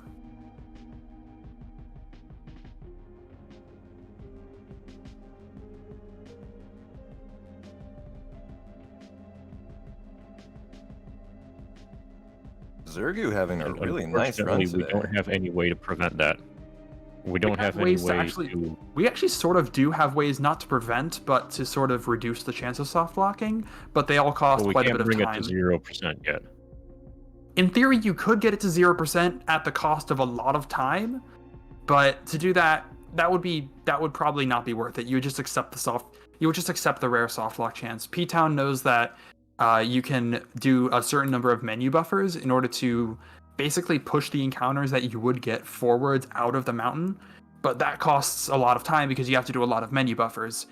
In order to push one encounter out, you have to do 9 menu buffers, and for every additional encounter you want to push out, you have to do 17 more menu buffers. I think that there's like 3, I don't know if there's 2 or 3 encounter checks that there are, so you might have to do anywhere from like 26 to maybe even like 50 menus in order to push all the encounters out. Yeah, and doing 9 menu buffers is not awful on PC. But doing it on console would be a pretty awful thing. That would be a big time loss. Anyway, Zergu is coming up to do a skip that is necessary for the run to continue. Photo skip. I didn't really do the setup correctly, but he's just going to wing it, I guess. There he goes. Pretty- Yeah, YOLO'd it though. Now he's sort of messed up the state of this cutscene and is able to run out and run out to this area where he will then enter the next area to Mount Nibel. However, it turns out that forwards is not where we want to go. We want to go backwards, and the main reason for doing that skip, it both saves time in getting here, but that doesn't really matter. What matters is that Sephiroth is not in our party, and if Sephiroth were in our party, then he would be invincible and constantly reviving Cloud, and we actually want to die right now. So we're going to go backwards. It turns out you can actually go backwards here, and we want to head all the way back and just get as far along this trail as we can. We're going to get an encounter eventually. That encounter is going to be very strong and will overpower and kill us unless we manage to run away, but it doesn't really matter if you do or don't, I guess.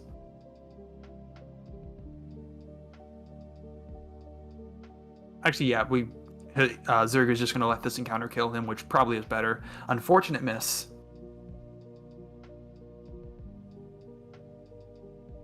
Yeah. Okay.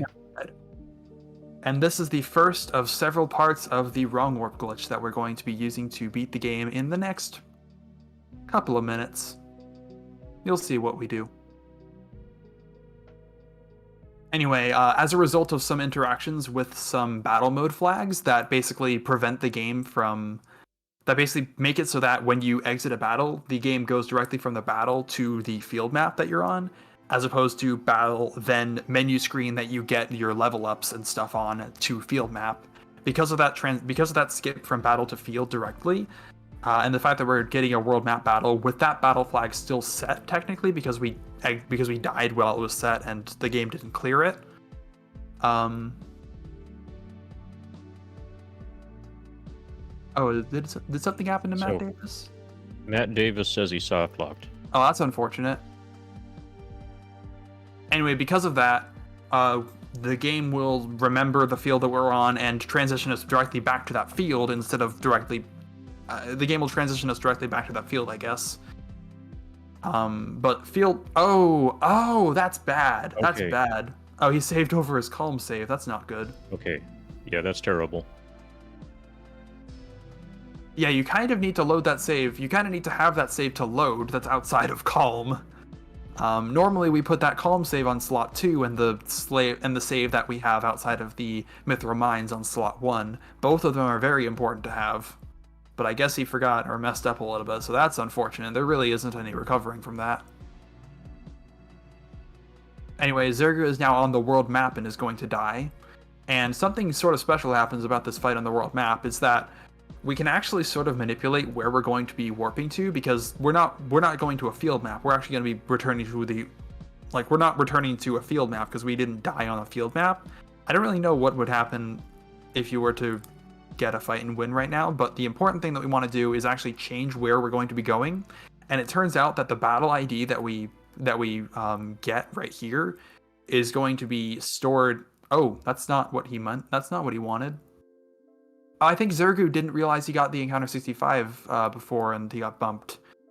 I think he's frustrated now. I think he's doing some frustrated camera panning, but I think he's just going to RNG this. Point is, we want to get a specific encounter here. That will write some data into the place in memory where the game decides to return us after this fight that we will eventually end up winning. And yeah, that will determine where we go. And we want a specific fight. It's the fight that he actually got before entering Mithril Mines, which is actually the reason why the manipulation that he just tried to do failed, for weird reasons involving how the game tries to prevent you from getting the same encounter twice in a row.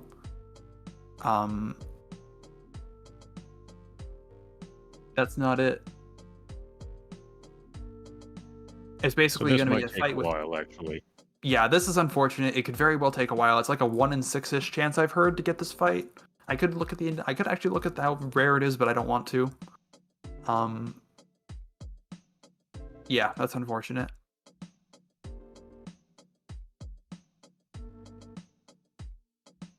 The fight that we're looking for has two of those. This one, it's this fight. It's the fight with two of those thingies on the ground and one of the flying thingies. Neurosupherots. Yeah, 2 Neurosupherots and 1 Formula. There are. I don't know if I don't know if certain calms. I don't know if there's a reason why some of the calm skip setups may or may not work on PSX, between PSX and PC, but like the main mechanic as to why it works is the same on PSX and PC, I guess. To answer a question in chat, Phrase is now doing one of the manipulations, and because he didn't have an encounter before this, he didn't have an encounter 65 before the one that he just got. He was able to do the manipulation successfully. That encounter that we got has an internal ID of 65, and it turns out that we're going to be warping to the map with the internal ID of 65 because of all the shenanigans we did, which is not really a place you're supposed to be. Welcome to the debug room, or as the game says, welcome to Hades, I guess. I mean, it technically says this is Hades, but Zergu Anyway. just in his final warp. Anyway, we can use that to very quickly return to the end of the game. Now, actually, interestingly, because Phrase started his timer normally, whereas Zergu was 40 seconds ahead, he started his run 40 seconds before everyone else because of weird things. We actually don't really know who's in the lead. No, actually, no. Phrase is definitely not in the lead now. Zergu might have a sub 143 time here, which would be a really nice time. The current Is world his timer at record is- 142 I think so. or yeah. 143? I think it's I at think it's- 142. Okay. Well, we should see when it becomes 4. Okay, it's 144 right now. You're right. Alright. Yeah, it is 4 now.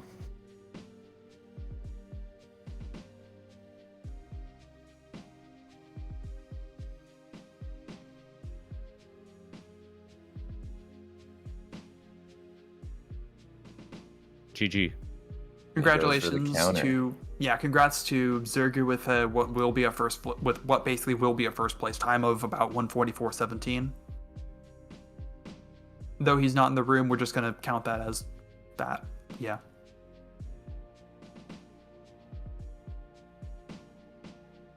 pretty good race. Unfortunate thing with the minute at the end, I guess. Pretty good demonstration of PC any percent. Yeah, he carried a manip through the first nearly hour of the run. That was Oh yeah, that impressive. was. Yeah, we got elevator manip and system clock manip up until sample fight. And at time, that would be top 4 on the leaderboard. So a solid run. Raze is teleported to the end.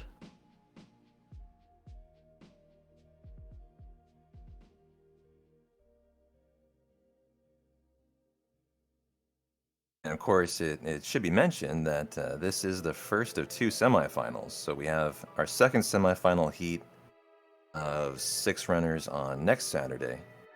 And the top 4 runners from each of these advance to the finals the week after that. So the top 4 finishers today will advance to the finals.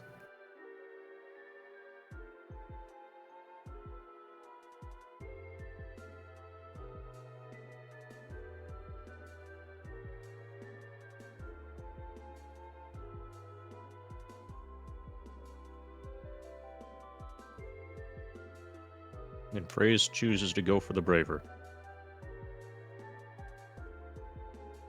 And because the top 4 advance, you could potentially see Pet Friend Amy getting through if Feckway or Matt, or I guess if Feckway has any issue here with finishing. So it's not over yet. Or Solo.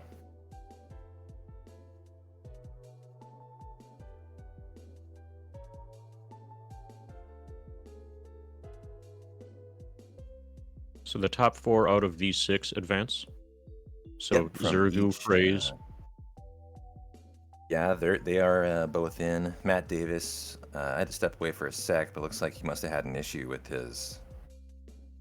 He overwrote a his, save file. Oof, ouch. Yeah, that would be an issue. So, yeah, top 4 from each one's advance, and then we'll have a finals 2 weeks from today for the final 8.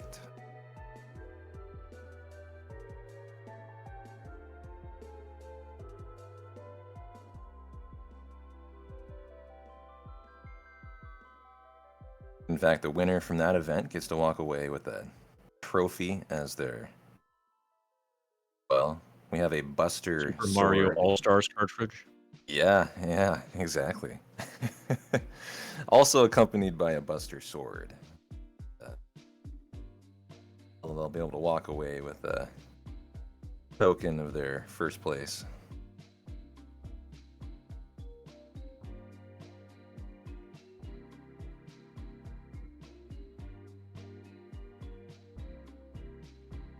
So Fek Wei now is about to attempt photo skip.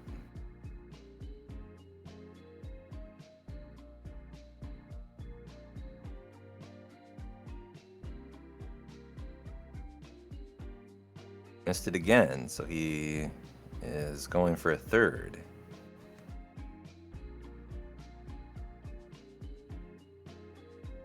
There it is. Nice. We got the glitched out text box.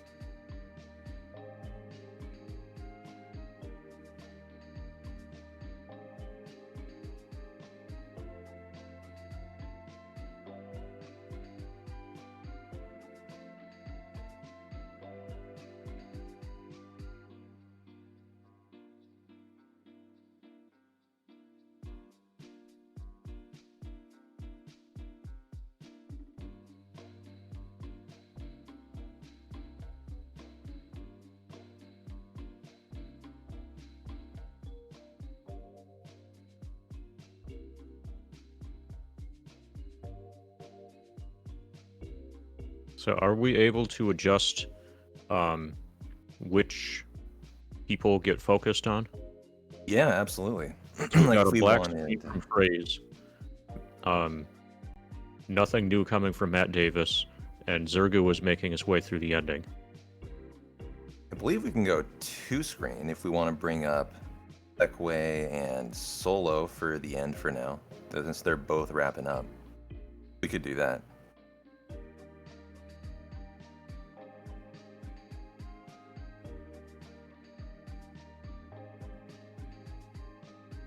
It seems like... Okay, so Feckway just died. Solo has successfully died about 47 seconds ago.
Solos is now grinding for his fight.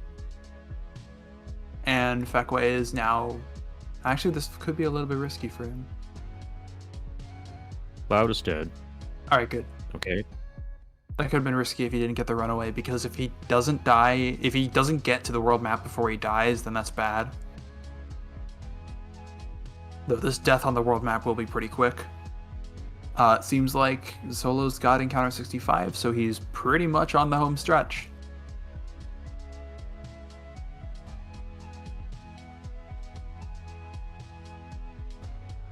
Looks like Barrett's going to successfully die.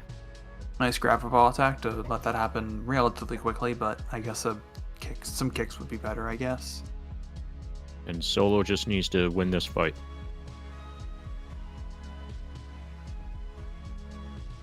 Seems like Feckway's using a Minip for getting Encounter 65. Or not? I guess he isn't. Or no, I guess he just abandoned the Minip in order to heal. fix his party. I don't think he realized that because of the Zolom, this Manip could not work. Yeah, the Zolom probably messed that Manip up because he stopped.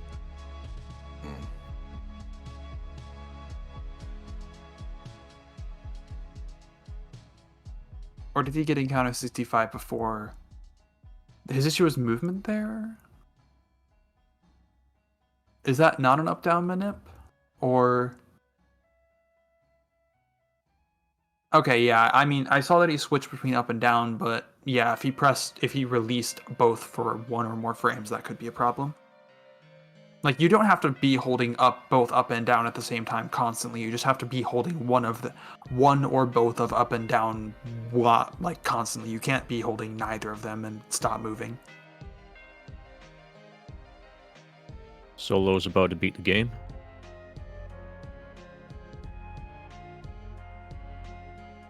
This may be his first completed run as well. I know Solo GG. I think just Yeah, learned congrats to this Solo on category. that. Yeah, that might be a PB.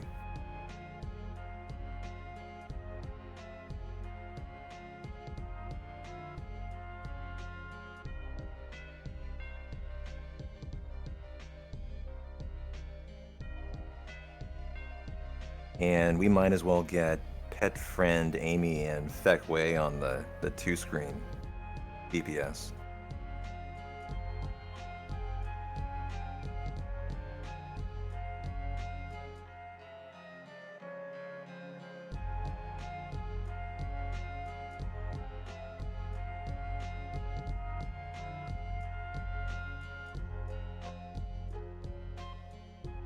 Back what you're getting is Encounter 65. That's his cue to warp. Nice.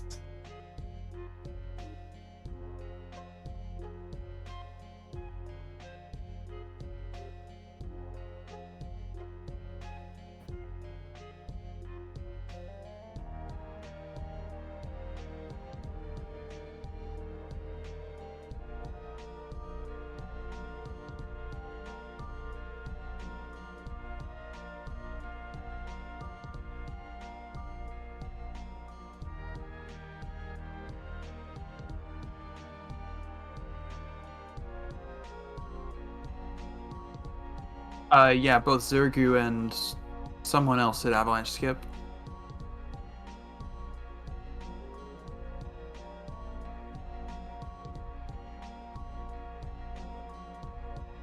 I think Matt Davis also hit avalanche skip. I don't remember though.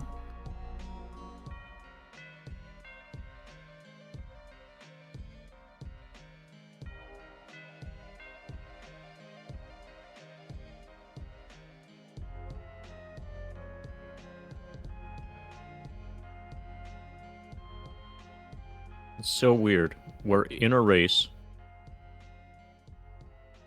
and one player in the race is just about to fight final Sephiroth, and the other just finished Rufus.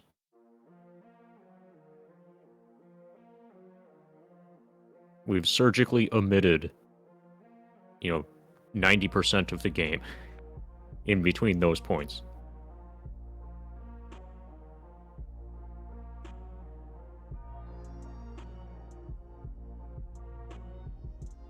That friend Amy is going to the item shop. Ooh, interesting. What is she doing here? Buying I think she grenades? just Can ran you out buy of grenades, and so she No, can't buy grenades here, but maybe I don't know. she has more gil. That I protect think vest might have been she might useful be for not dying, though. discovering right now that you can't buy grenades there. Yep, I Are we think. going to see a Turtles Paradise flyer? No, it looks like not. that's unfortunate.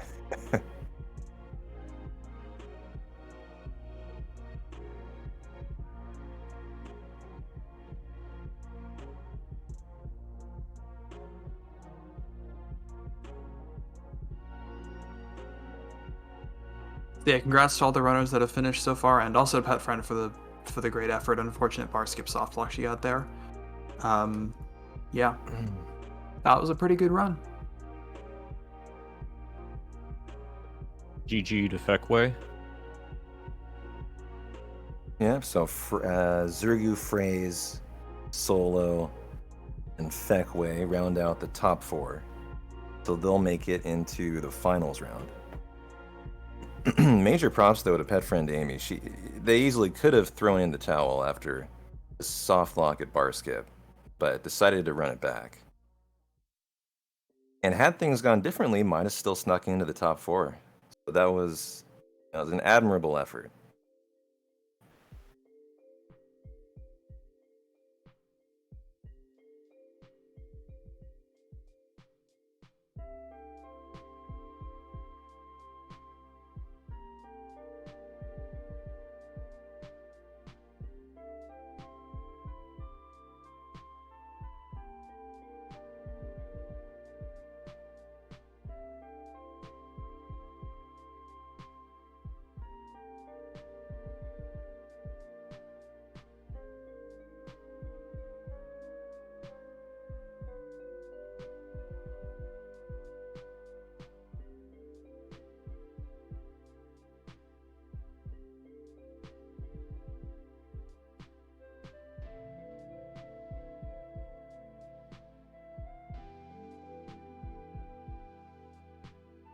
While this race is finished for most of the competitors, it is worth noting that there actually is a two-way race going on between two other people. Toast Matt and J Rod are currently running no major skips.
Okay, Amy starting with the limits. Beat rush might actually be important here. It's going to be a very interesting and potentially very sketchy fight. Ooh, 3 grenades. Uh-oh. That is a scarily low amount of grenades. She started with 4. At least from what I saw. Oh.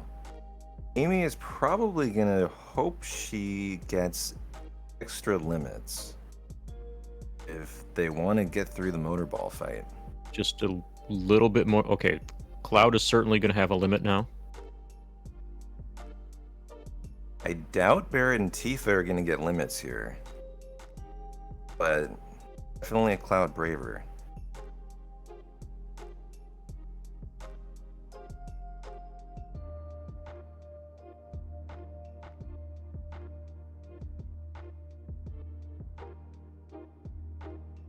Nice. Someone in chat is saying Amy is looking to be on PB pace too. So having a really nice run, they just had to do a reset 30 minutes in, so you can't tell they're on a nice pace. Aside from all those golds. Yeah, lots of golds. And that does look nice. If they can make it through this fight. Which will probably... unless she gets rolling With the- fire. And then also through the Chocobo fight. Uh-oh. Ooh, that's scary. Oh. Yeah, having no grenades for the Chocobo fight is going to be complicated as well. With a green... if she buys a few greens, then that should be fine. It'll be slow, but not that bad, I think. She'll have to wonder- remember to not do Barrett skip I while was leaving about to Midgar. say, yeah, she's gonna need to heal the party. So if you PB don't pace, the rest of the run is going to be a lot slower than intended. But what Pet Friend Amy can do here is you either do Barrett skip to the world map, like we've seen the other runners do, which is the fastest way, obviously. If you decide not to do Barrett skip, your party will get a free heal. So that might be the way, I think that has to be the way Pet Friend Amy handles this.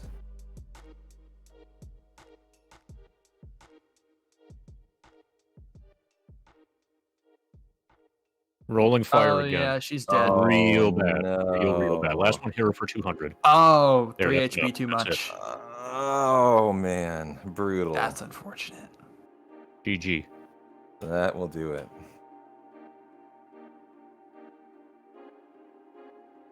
All right, yeah. So I suppose the race Valiant- ended. Unfortunate end valiant attempt, for though. PFA. Yeah.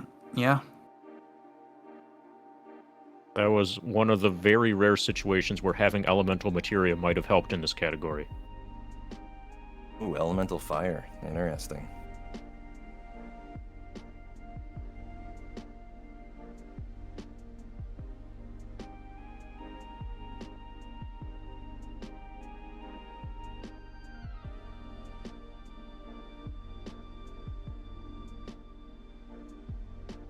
And so that does it. Pet Friend Amy was our final runner. I was gonna look up who we have in our semifinal next weekend to fill you guys in on the lineup. Half our runners ran today, obviously, and next weekend the lineup is RJ the Destroyer, Chef Bomb will be running, J-Chalk, myself, P-Town Rock, Zaiden, Basutai, and also Dumay. We have 1, 2, 3, 4, 5, 6, 7 runner field next weekend, and I believe you, Monetary Dragon, and then Steak Sauce are doing the commentary. Yep, I'll be here for that. I guess if any of the runners are on the TPS Discord server and want to join in on commentary, that'd be fine. Yeah, If they want to talk absolutely. about the run that happened. I think we might need to let them in. Do they have If anybody access? wants to, say, hey, and then we might be able to get you in. I think they can just click on commentary in Discord, and they should be able to join if they so choose. That If is they up have to... the role commentator, Oh yeah, we do need which to would assign need to the be role. given to them.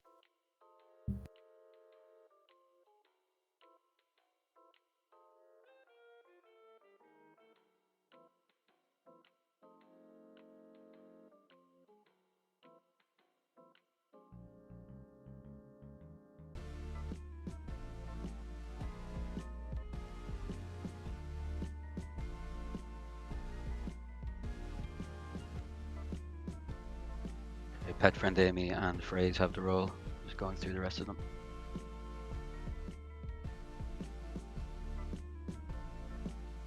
Alternatively, they could join another channel and you could drag them in here, I guess. Yeah, that's possible. Or we could all move to a channel that's unrestricted, and I'll drag the bot in there.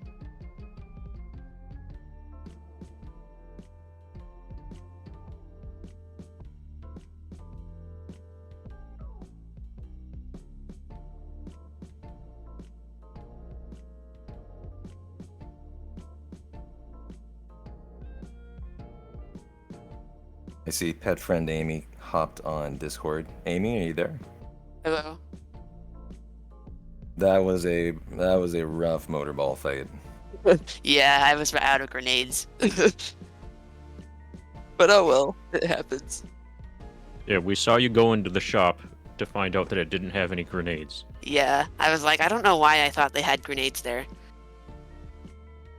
Honestly, I did not know that either. See, it taught me something today. It was a valiant effort, though, after the bar skip soft lock.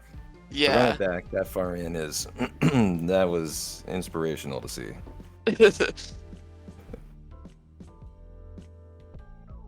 GG's, everybody. Yeah, GG. GG Solo. That was thanks, Mandatory. Thanks, pet friend Amy. That was awesome. I can't wait to watch the commentary back in a little while. Yeah. Was Looking that a forward PD to solo? I think it was, yeah. I didn't bother name skip. I told myself if I don't name skip and I guarantee that preemptive apps, people might mess up. People did mess up, just not there. So yeah, great. Really fun. That's all. I can't believe I made it to the final. That's so funny. An unlucky pet friend name. I heard about your bar skip. Yeah. That can be a pain. Who's this? It happens. It's like whatever. Thanks. It Solo, was a you pretty good just- run other than that. Up to Motorball, obviously. Yeah. I think you Double just roll and learned fire this. on Motorball. Yeah. Very unfortunate. I Sorry. haven't seen that in a long time. What Hi, did you guys. say, Peter? I'm sorry. I was just gonna say, I think you just started learning this category within the last week or two, right? Yeah, properly learning it anyway, not just messing around with it. Yeah. Thanks. Who just That's an came in? awesome time. Thanks, Hi, dude. guys. Oh yeah. Can you all hear me? Feckway? Yes, Hi, mic Feckway. mic check. Hi. Hi. Hi, GG to everyone. GG, everyone. Yeah, GG. Yeah, good runs, everyone. Hey, Phrase, how's it going? GG. What's up, mate? Congrats on making it in. Thanks, man. Thanks. But yeah. GG awesome. Phrase. GG Feckway. Wow. That was quite the race. Thanks to all the commentary, man. I hope that was good. Yeah, I think I'll definitely watch back the VOD because we've been focusing. Yeah, I'll have on to the go run back only. and watch the commentary. Yeah, that's I heard gonna be everyone fun. was sad when I saw Yes. Smudge. Looking forward to watching everybody else next week. No pressure. That should be even better. No, Yeah. all right. Yeah. We were awesome. sad, but inspired that you picked it up right away again. Thank you. Feck, it looked like you had a little bit of an issue with the final fight. Oh yeah. Oh Potentially. yes. I've had some bumps here. Well, only bumps. I failed the fast guards, obviously, so that wasted like 4 grenades. And then Oh, yeah. the first walk where we're supposed to we die at the mountain Nibelheim with solo cloud. Then after that we load the first save. We're supposed to win, right? So that we walk to the mountain Nibelheim. But Tifa was already dead on the way to Chocobo farm. And I didn't heal Cloud. Fortunately, I did try to heal Barrett, just in case. But I met up with those two birds. They kill off everyone. So I had to reload from the comms, calm flashback. So so second try, I had to put I had to heal Cloud. I had to put Cloud on back row. Fortunately, generally it works. That's how I snuck Yeah. into third at the end then. But so judging by my split, that lost me around 6 minutes. But yeah, technically it is first PB for me because I never run a free FPS. But yeah. Hey, nice. Good job. Free Good job, everyone, PBs yeah. today.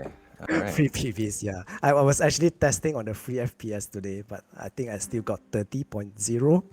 It's quite consistent running at 30.0, but anyway. Yeah. GG. I Yeah, definitely watched GG. back the VOD. Yeah. On Twitch Play Speedrun. And thanks to Yeah. the commentary team as well. Ace, MD, P-Town. Is this gonna start being a more regular thing then? Hey, if the runners are interested in doing more races, I think we're definitely up for it. So if the interest is there, Yeah, I'd absolutely. definitely be down Yeah, for sure. for more races. Nice. Well, we'll have the semifinal next weekend. We'll have the finals after that, and yeah, if the runners want to do this maybe on a monthly basis, I could Yeah. totally see that being a thing. There's such a lot of runners for any percent right now. I think we'd have no issue doing that.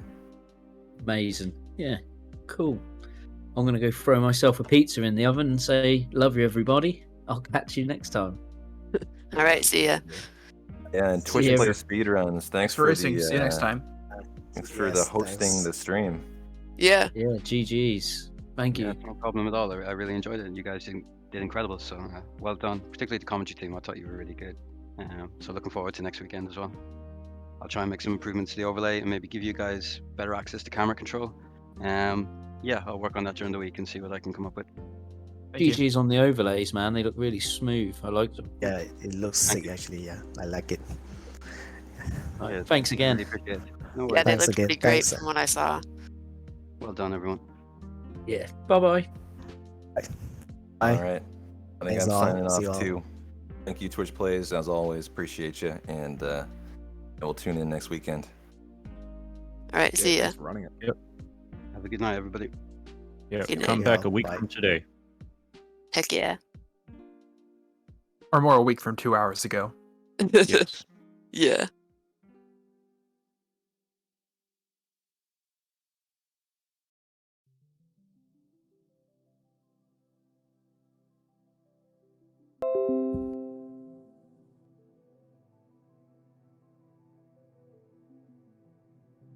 .9 days exactly. Yeah, pretty close to pretty much exactly 6.9 days. Not even approximately.